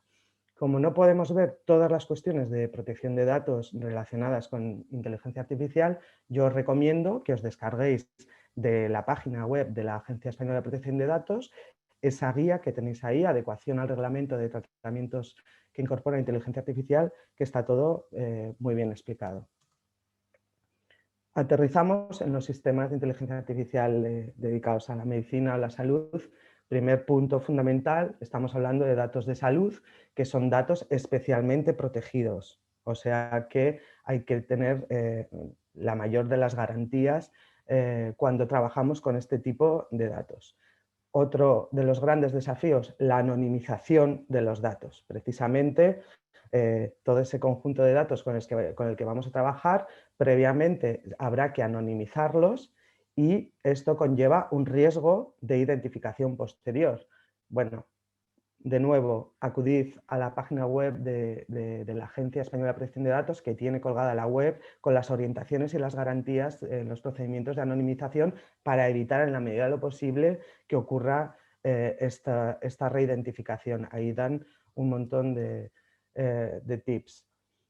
Otro tema fundamental que afecta en particular a este tipo de sistemas de inteligencia artificial, y es cuando se toman decisiones basadas exclusivamente en procesos de automatización o en perfiles obtenidos de los pacientes, tenemos que tener en cuenta, primero, que al paciente hay que darle, tiene derecho a recibir información, no solamente del tratamiento médico, que por supuesto se le tendrá que dar, sino del tratamiento de sus datos personales. Bueno, aclaración, cuando yo hablo aquí de tratamiento siempre lo hago desde el punto de vista de la protección de datos. El tratamiento de datos, que significa uso de datos, ¿vale? Un tratamiento de datos es cualquier uso que le vayamos a dar. Bueno, pues a cualquier persona que se van a tratar sus datos, y si es un paciente, cuando entra en el centro médico, le tenemos que informar de qué es lo que vamos a hacer con sus datos personales. Pero es que además, si se van a tomar decisiones basadas exclusivamente en procesos de automatización, tiene derecho a una explicación que va más allá de qué vamos a hacer con tus datos, y es el derecho a obtener información significativa sobre la lógica aplicada, así como la importancia y las consecuencias previstas de dicho tratamiento para él. Os preguntaréis, ¿pero esto cómo puede ser? Bueno, pues esto es algo que exige la normativa de protección de datos. El paciente tiene derecho a conocer esa información. En la primera guía que os mostraba, la de protección de datos e inteligencia artificial, se da un ejemplo de cuál es la información que se debería dar al usuario, en este caso al paciente, cuando se está haciendo este tipo de tratamiento. No me voy a parar a leer todo, pero ahí lo tenéis. Importante, esta información la tendrá que dar el responsable del sistema, el fabricante del sistema de inteligencia artificial tendrá que aportar esta información al centro médico, que a su vez se la tendrá que dar al paciente, porque el responsable del tratamiento de datos, por un lado, y el responsable del servicio médico que se está dando es el centro médico. Luego, el que tiene que dar esa información al paciente es el médico o el centro médico, ¿vale? Pero previamente se la habrán tenido que dar a él. Y si cuando ha decidido hacer este tratamiento de datos no ha hecho el centro médico, no ha hecho la evaluación de impacto pertinente, que seguramente será obligatoria, puesto que está utilizando tecnología puntera, datos personales sensibles, etcétera, si en ese momento no ha solicitado a su proveedor todo este tipo de información, pues el centro médico puede estar cometiendo algún tipo de bueno, negligencia, por decirlo de alguna manera, ¿vale? Otro tema, seguimos con las decisiones basadas exclusivamente en procesos de automatización. En estos casos es necesario el consentimiento explícito del paciente, no solo de su tratamiento médico, sino también de su tratamiento de datos. ¿Por qué? Porque el paciente tiene derecho a no ser objeto de una decisión basada únicamente en el tratamiento automatizado y tiene derecho a obtener intervención humana por parte del responsable del centro médico, ¿vale? ¿Esto qué significa? Que el responsable del centro médico debe diseñar el tratamiento. Desde el momento en que decide que va a hacer ese tipo de tratamiento, tiene que plantear la posibilidad de una alternativa humana, en este caso, y además garantizar que esa alternativa, si el paciente decide la alternativa, no va a conllevar una discriminación. Y por último, me ha encantado lo que decía Manuel, que la decisión final sigue recayendo sobre el facultativo, que es fundamental preservar la independencia decisional del profesional y que, en definitiva, que cualquier decisión apoyada en la información proporcionada por un sistema basado en el procesamiento automatizado de algoritmos que pueda implicar una afectación de la integridad o salud del paciente, deberá ser adoptada o supervisada por un ser humano cualificado. Y me paro aquí un momento porque sé que este tema puede ser llamar la atención, pero bueno, esto lo defiende la mayor parte de la literatura jurídica y no solamente eso, sino que esto es lo que se prevé en la propuesta de reglamento de inteligencia artificial para los sistemas de alto riesgo. Es decir, este tipo de sistemas, cuando impliquen una afectación de la integridad o salud del paciente, deberán contar con una vigilancia humana, ¿vale? O sea que lo que decía Manuel de aunar esfuerzos es lo ideal y es a lo que tenemos que ir.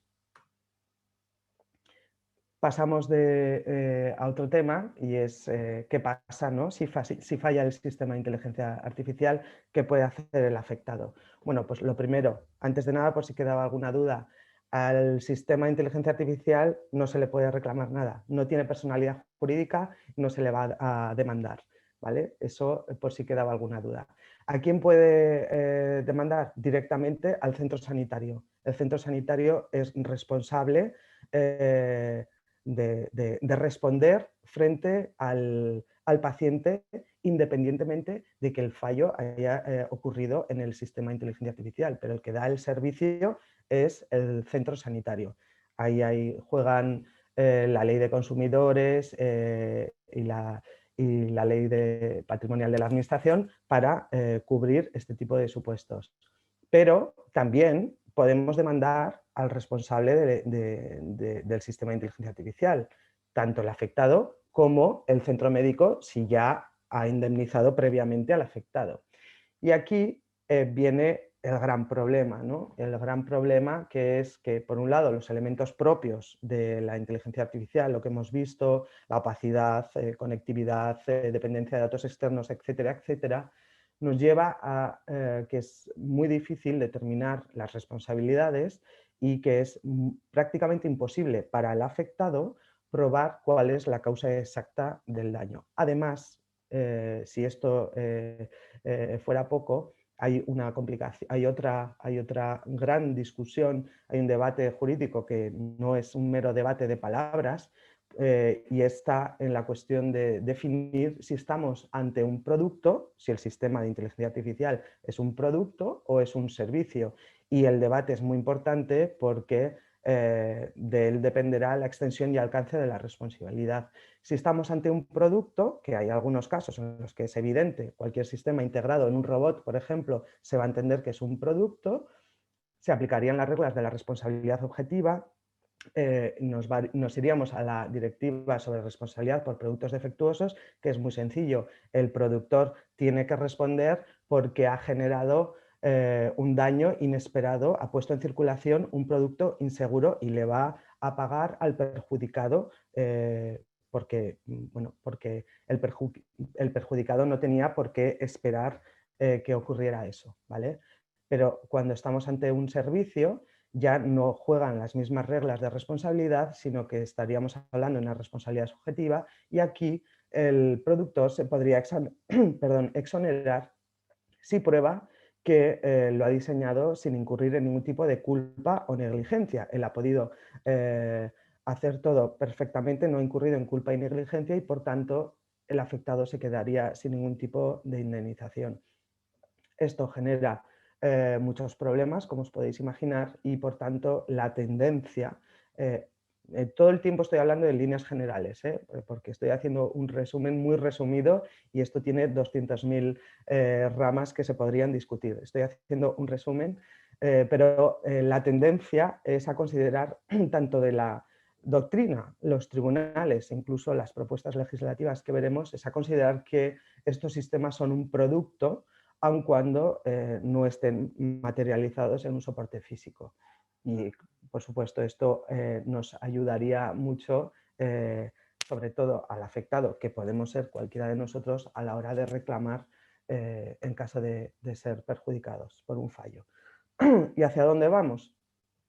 Bueno, pues ahora va a cumplir un año, porque el 20 de octubre de 2020 se publicó la resolución del Parlamento donde propone un reglamento sobre el régimen de responsabilidad civil en materia de inteligencia artificial, proponen una legislación uniforme a nivel Europa, que esto supondrá adaptaciones específicas y coordinadas en los regímenes de responsabilidad civil. Por ejemplo, habrá que añadir como producto a este tipo de sistemas en la directiva de productos defectuosos, etcétera. Bueno, hay que hacer muchos ajustes.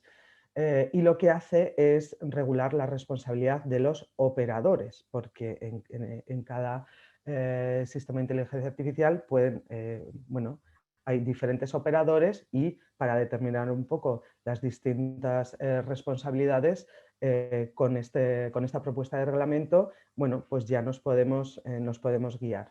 El productor, como productor, seguirá respondiendo según la directiva de productos defectuosos que acabamos de ver.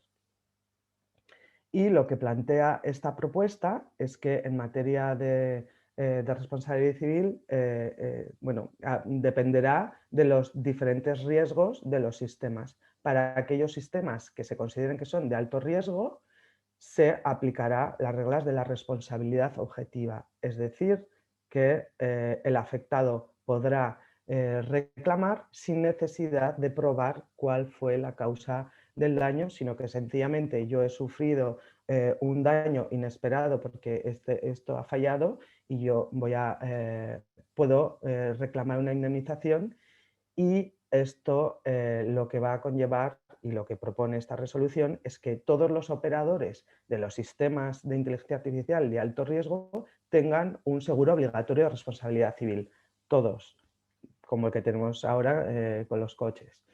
Esta es la medida más eficaz para conseguir que, en el caso de que nos toque la mala suerte de ser perjudicados en un evento de estos, podamos recibir una indemnización, por un lado, que las empresas puedan gestionar mejor este tipo de eventos, puesto que pues ya lo tendrán establecido el pago del seguro, etcétera, y los seguros serán los que se encargarán de gestionar este tema. Comprenderéis que aquí queda todavía una gran negociación con las aseguradoras para lograr esto, pero es a lo que vamos y ya estáis avisados.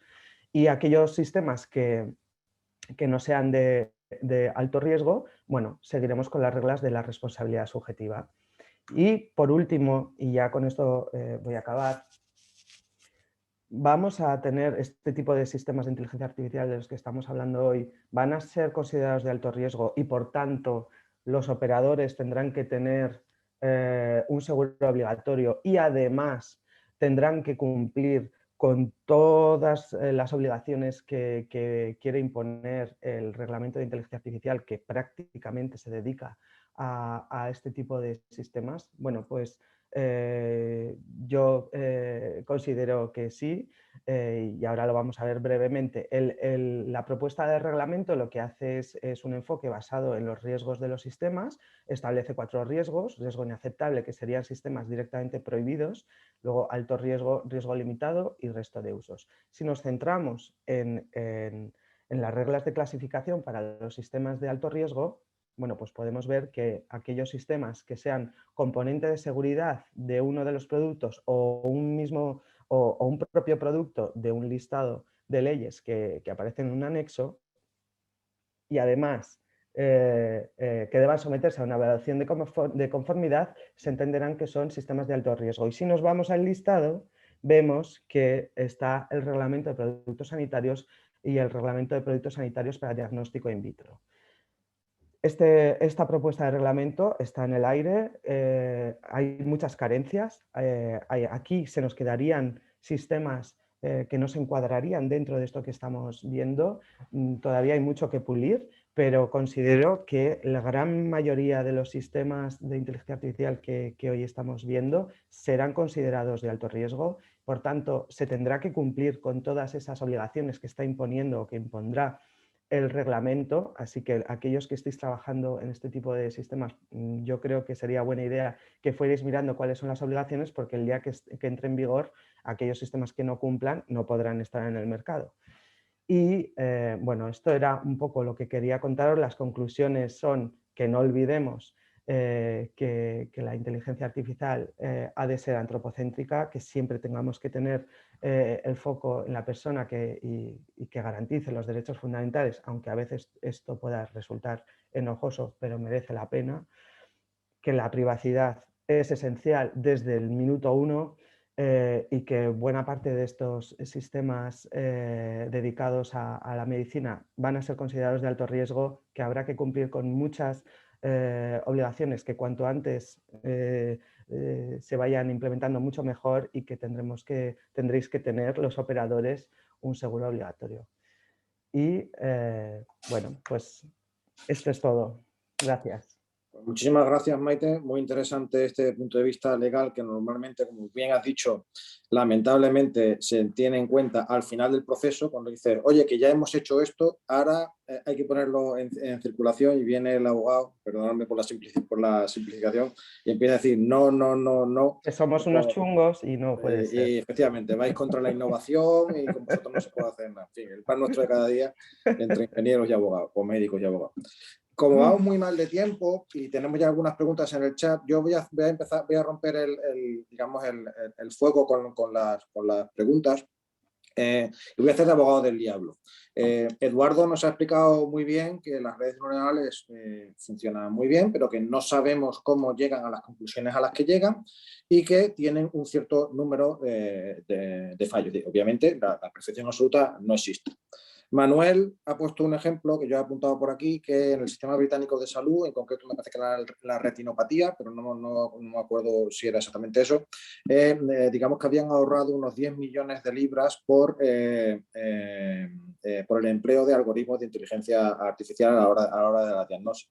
Pero él decía que esto va a permitir extraer una medicina más humana. Ahí es donde llega mi abogado del diablo, ¿vale? Y entonces piensa y dice, bueno, pues en cuanto alguien vea ahorros, a lo mejor lo que considera es disminuir el número de médicos al servicio, para que ese diagnóstico no pase, y como no pasa por un médico, el algoritmo está, entre comillas, validado, se asume un cierto error, pero tienes un diagnóstico que te lo da el algoritmo y tú te vas a tu casa y tienes uno de esos falsos negativos que decía Eduardo, esos 15, 20, 24, tú también, Manuel, decías que eran unos números bajos, pero hay, ¿vale?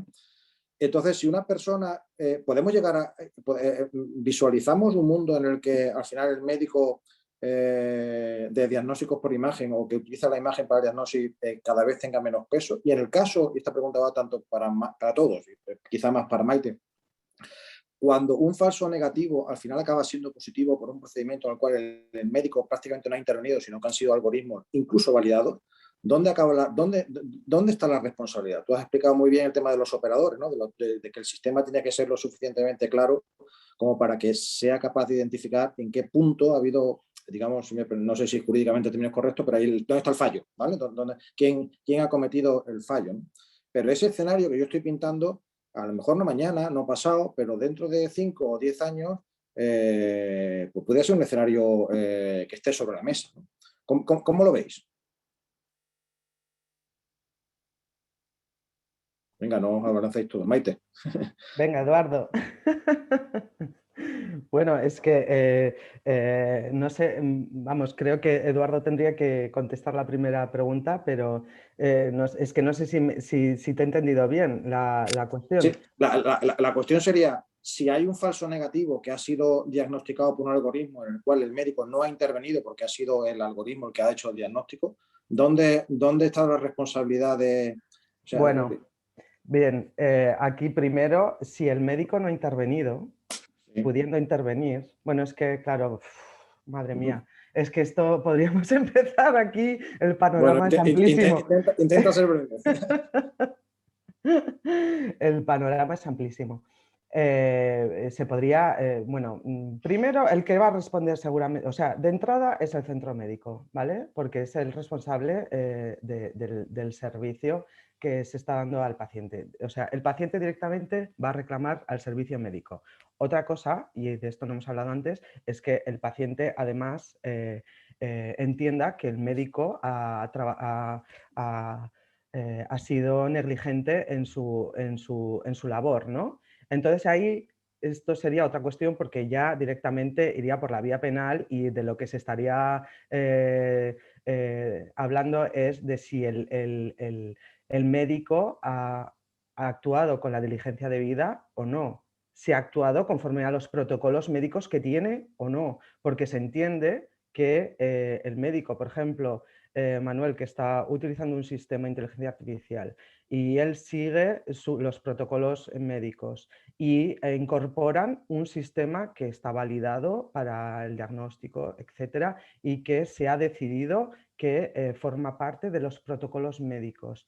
Si se ha decidido que forma parte de ese protocolo que hay que seguir, y el médico lo sigue sin que, porque el sistema haya dado un resultado que a él no le haya llamado la atención especialmente, si lo puede demostrar, el médico podría decir que no ha, que ha actuado con diligencia debida. Además, bueno, aquí entrarían pues el principio de la prudencia, de confianza del equipo, etcétera. Pero si el resultado que ha dado la máquina es evidente a ojos de otro humano, de otro médico, que es un resultado que si lo hubiesen hecho de manera manual no hubiesen dado ese mismo resultado, obviamente ahí el médico sí que podría ser bueno, pues responsable, pero estamos hablando de la vía penal. Independientemente de lo que le pueda caer al médico como profesional independiente, lo que está claro es que al perjudicado, el que le va a recompensar es el centro médico, ¿vale? Y luego el centro médico podrá repetir contra el productor de la empresa. Bueno, es que esto es...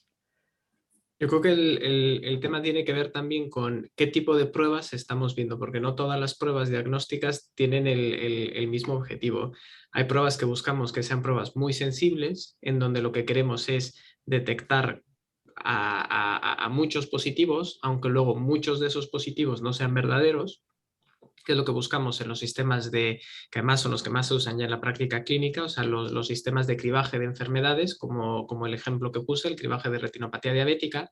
Ahí lo que te interesa es tener un sistema que sea muy, muy sensible y de ahí que la sensibilidad de estos sistemas sea tan alta, sensibilidades por arriba del 92, 95%, cuando la sensibilidad del humano para hacer la misma tarea es del 79% más o menos. Luego otra cosa es ver pruebas que sean muy específicas. Las pruebas muy específicas son pruebas en donde justamente lo que queremos ver es detectar esos negativos, esos falsos negativos en donde... pero esa prueba ya no va a ser una prueba de despistaje que va a ser independiente de que el médico la vea o no. O sea, la prueba muy sensible, la idea es captar a muchos pacientes, que se aplique en un entorno comunitario, en un entorno rural, y en donde esas pruebas, de hecho, a día de hoy tampoco son pruebas que se mojen mucho, son pruebas que el resultado que arrojan es a este individuo lo tiene que ver un especialista. Entonces el resultado es eso. Y muchos de esos seguramente el especialista va a decir, pues no hace falta que yo te vea, y de alguna manera es uno de los mecanismos de seguridad que tienen estos dispositivos actualmente. Luego ya están las pruebas más específicas en donde lo que queremos es realmente detectar la enfermedad, detectar a los sanos, y esos son los sistemas de inteligencia artificial que se van a usar en la consulta médica. O sea, el médico va a tener, va a trabajar de la mano con ese sistema para intentar llegar ya al diagnóstico, y por supuesto ahí va a haber una supervisión por parte del médico de los resultados que arroje, ¿no?, el dispositivo. Entonces, y eso es algo que ya usamos, o sea, todas nuestras pruebas son sensibles o específicas en función de en qué momento estemos intentando usarlas. Sí, Vale. solo quería comentar al hilo de lo que decía Manuel. De hecho, el tema de la supervisión humana en el futuro reglamento de inteligencia artificial se prevé que se realice precisamente de una de esas dos maneras, y es que o bien el sistema viene de manera que no se pueda poner en uso sin la supervisión humana, o bien el sistema va a venir ya con esa posibilidad incorporada, o que sea el usuario, el operador final, el que lo incluya. O sea, que necesariamente sea el médico el que tenga que hacer algo para que funcione. Sí, Vale. Gracias a ambos. Os recuerdo a los que estáis participando como oyentes que podéis hacer preguntas a través del chat y yo las iré pasando a los ponentes. Tengo una para ti, Maite, de Juan Andrés Hurtado, que dice: ¿cómo se certifica que la información dada al paciente sobre la lógica aplicada es suficientemente significativa como para que un juez no llegue a fallar lo contrario en una hipotética demanda? Madre mía. Bueno, de entrada no creo ni que haya habido ningún juicio de este tipo todavía. ¿Cómo se certifica? Yo creo que la palabra certificar directamente ya no la podemos utilizar, para empezar, porque ni siquiera tenemos certificados de cumplimiento de protección de datos. O sea, no existen esas empresas que dicen: no, yo te certifico. Mentira, son todos unos mentirosos. No existen a día de hoy un certificado de cumplimiento de protección de datos, con lo cual no podemos certificar.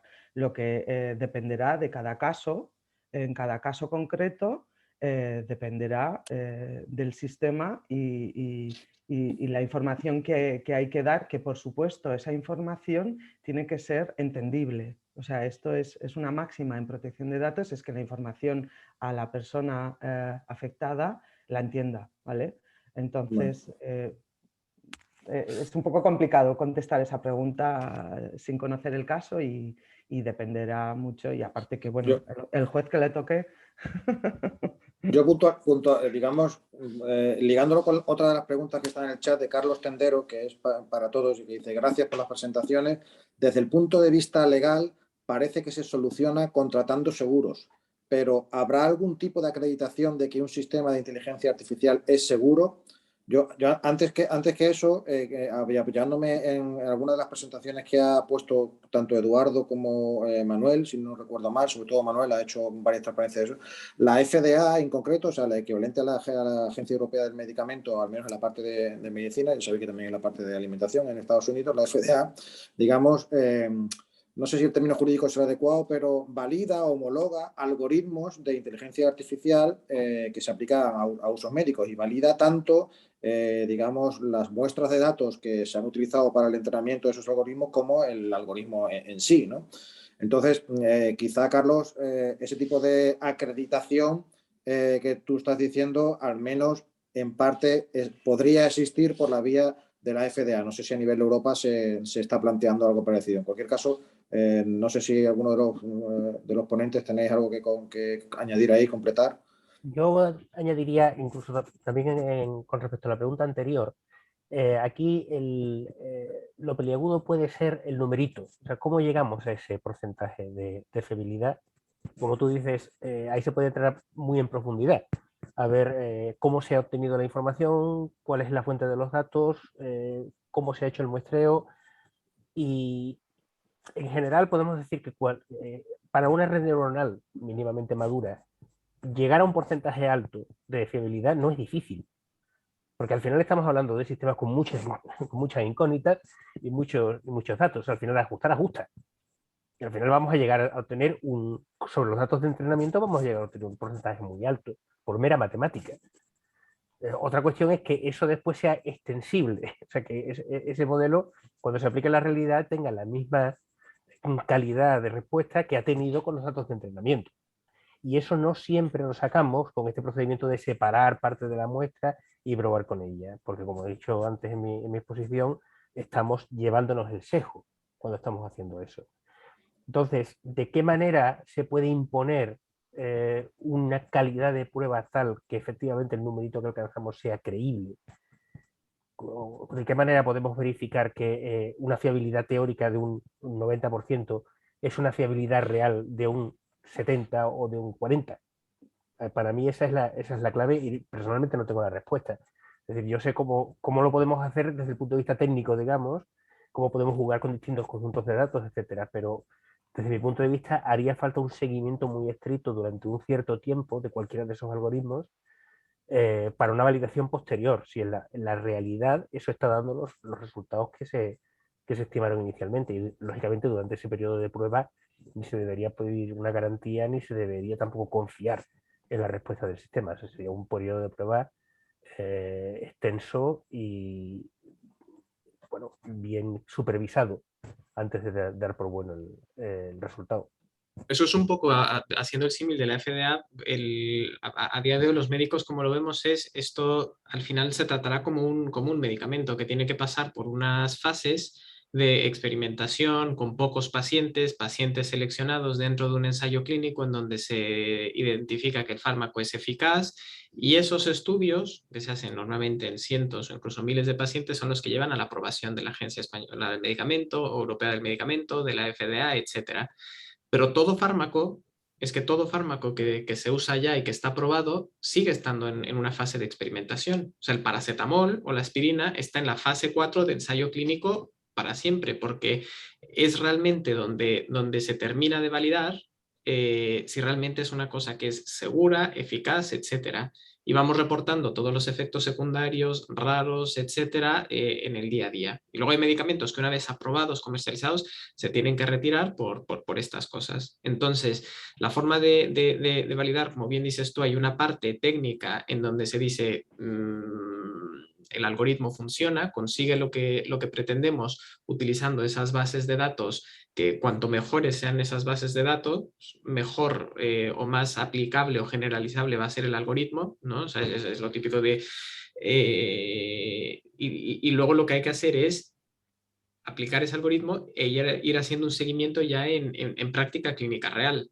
Pero para eso, para poder usarlo ya en práctica clínica real y en muchos pacientes, antes tienes que tener esa aprobación, que está sujeta a errores, por supuesto, como está sujeta a errores cualquier medicamento que usamos o cualquier decisión médica que tomamos. Entonces, o sea, desde el punto de vista legal es más difícil en inteligencia artificial, porque el error de un fármaco, pues está claro que la responsabilidad es del fabricante. El error de un médico, pues la responsabilidad es de ese médico.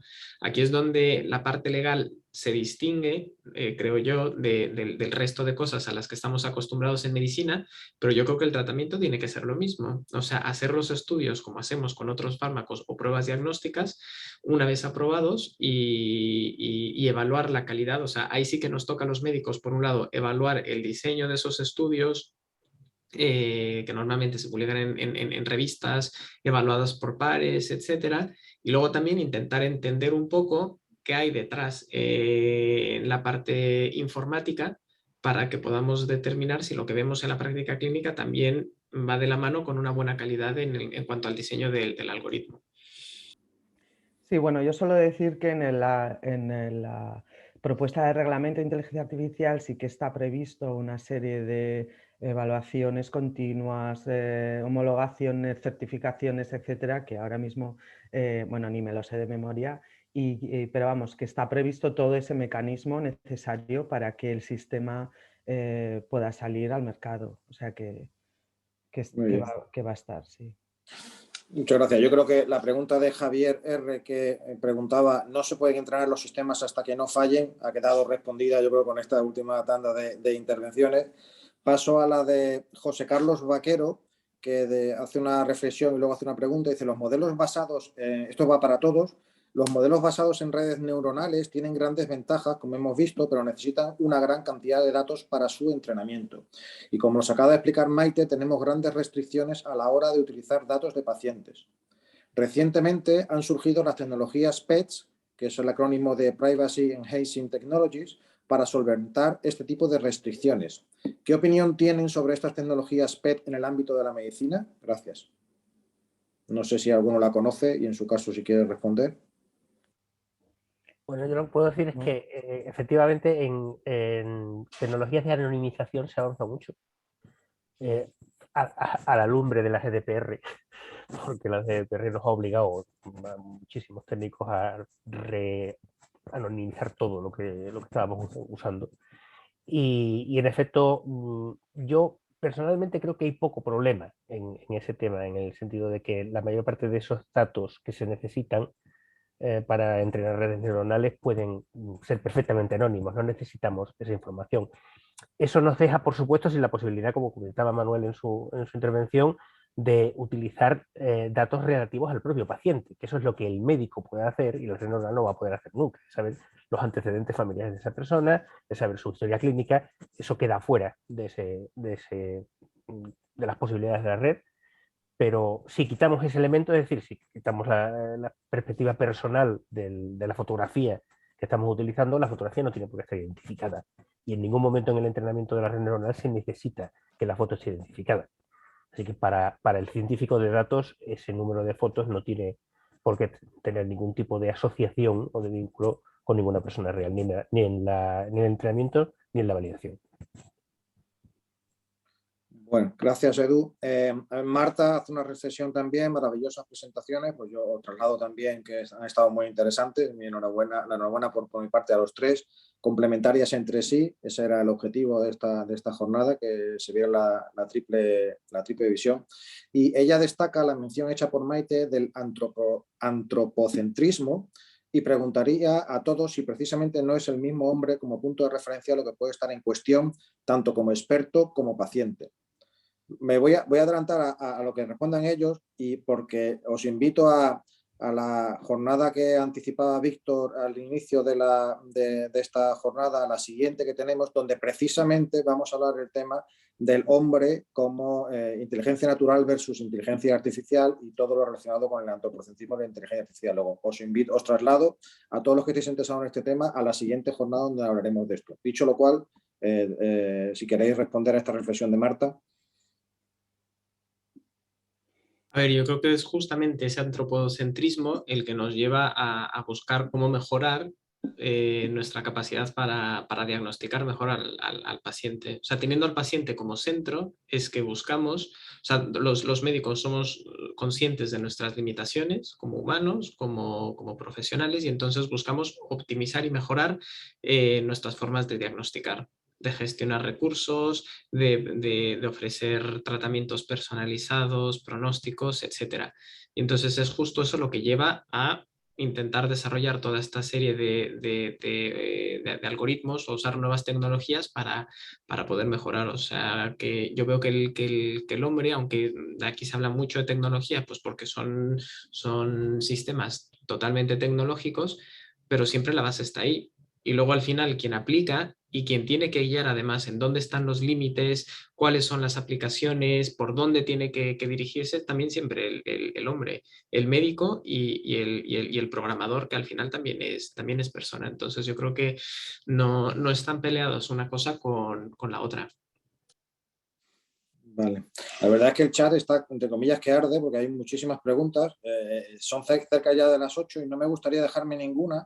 Vamos a ver si, corriendo un poquito, por lo menos damos una pincelada a las que hay. Parece que la sesión ha generado bastante interés por mor de las preguntas que están en el chat, ¿no? Del número al menos y del tipo. Y parece que específicamente la parte legal, Maite, pues ha suscitado un interés importante, ¿no? Sobre todo el tema que tiene que ver con la protección de datos, la validación, etc.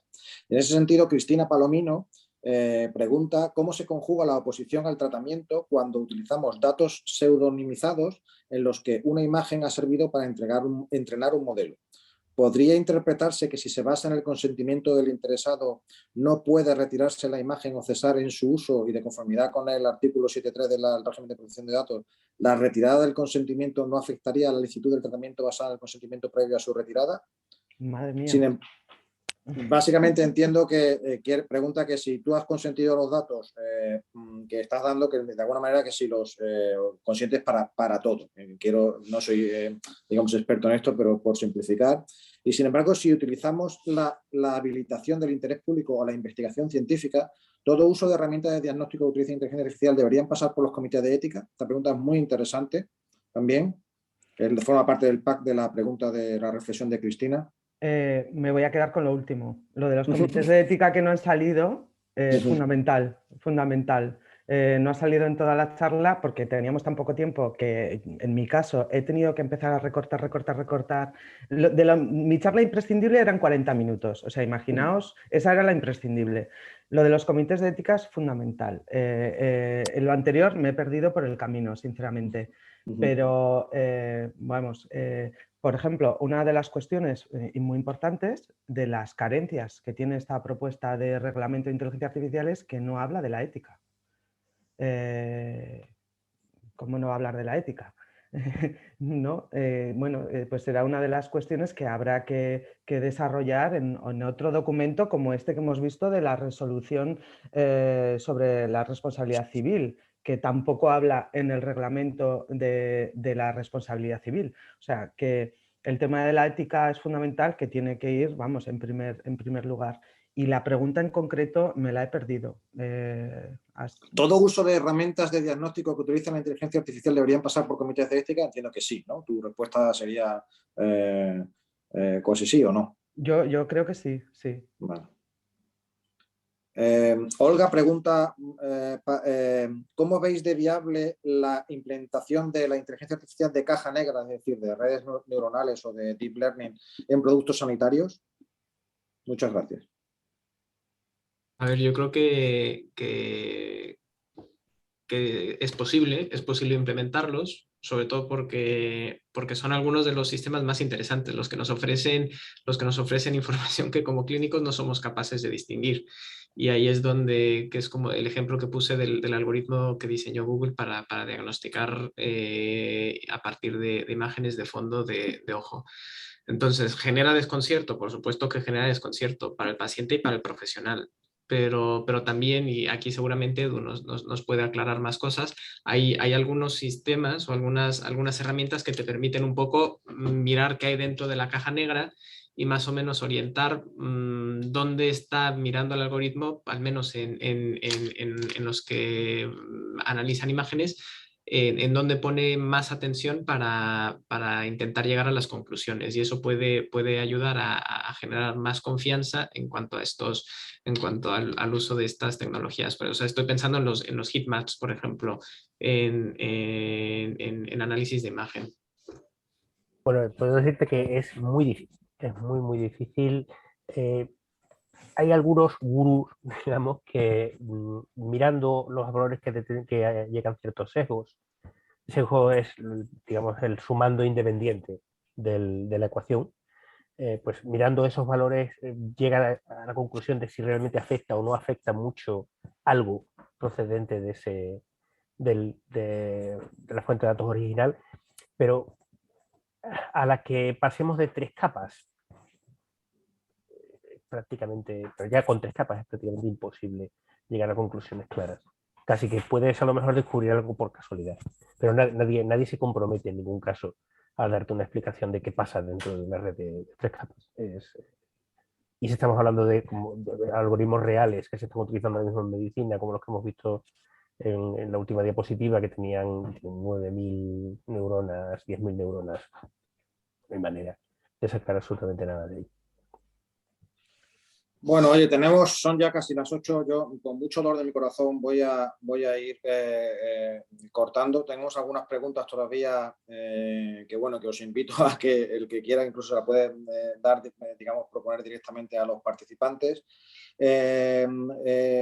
Víctor Izquierdo, el presidente del comité y que ha abierto esta jornada, me apunta al hilo de lo que yo mencionaba de la siguiente jornada, que esta siguiente jornada de la evolución de la inteligencia natural artificial 3.0 la tendremos el 10 de noviembre a las 7:30 de la tarde. Os podéis inscribir también en la web del Instituto de Ingeniería de España, y en lo que tendremos como ponentes a 2 pesos pesados del tema. Por un lado, a Juan Luis Arzuaga, que creo que todo el mundo conoce sobre su trabajo, sobre la evolución humana,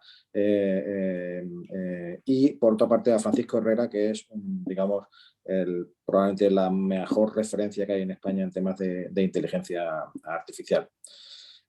Yo lamento no poder dar respuesta o no poder cursar todas las preguntas, pero llevamos ya 2 horas de sesión y yo creo que es un tiempo de agradecer a todos los ponentes, a Eduardo, a Maite, a Manuel, por su participación, por sus exposiciones, por sus puntos de vista. Víctor, no sé si tú quieres decir algo. Nada, me sumo a tus agradecimientos y añado uno más, que es a ti por haber organizado la jornada. Nada, pues nada. Gracias a todos. Muchísimas gracias a todos. Esperamos que esta reunión haya sido de interés. Creo que sí, por lo que se ha visto en el chat y en las aportaciones. Y que sepáis que se colgará en el canal de YouTube del Instituto de Ingeniería de España para el que quiera verla, o el que la ha visto parcialmente, se ha perdido alguna parte, la podrá ver a partir de probablemente mañana, estará ya colgado. Muchísimas gracias a todos y nos vemos el día 10 de noviembre con la siguiente jornada del Comité de Sociedad Digital. Un saludo. Muchas gracias a todos. Gracias a todos. Gracias. Hasta luego.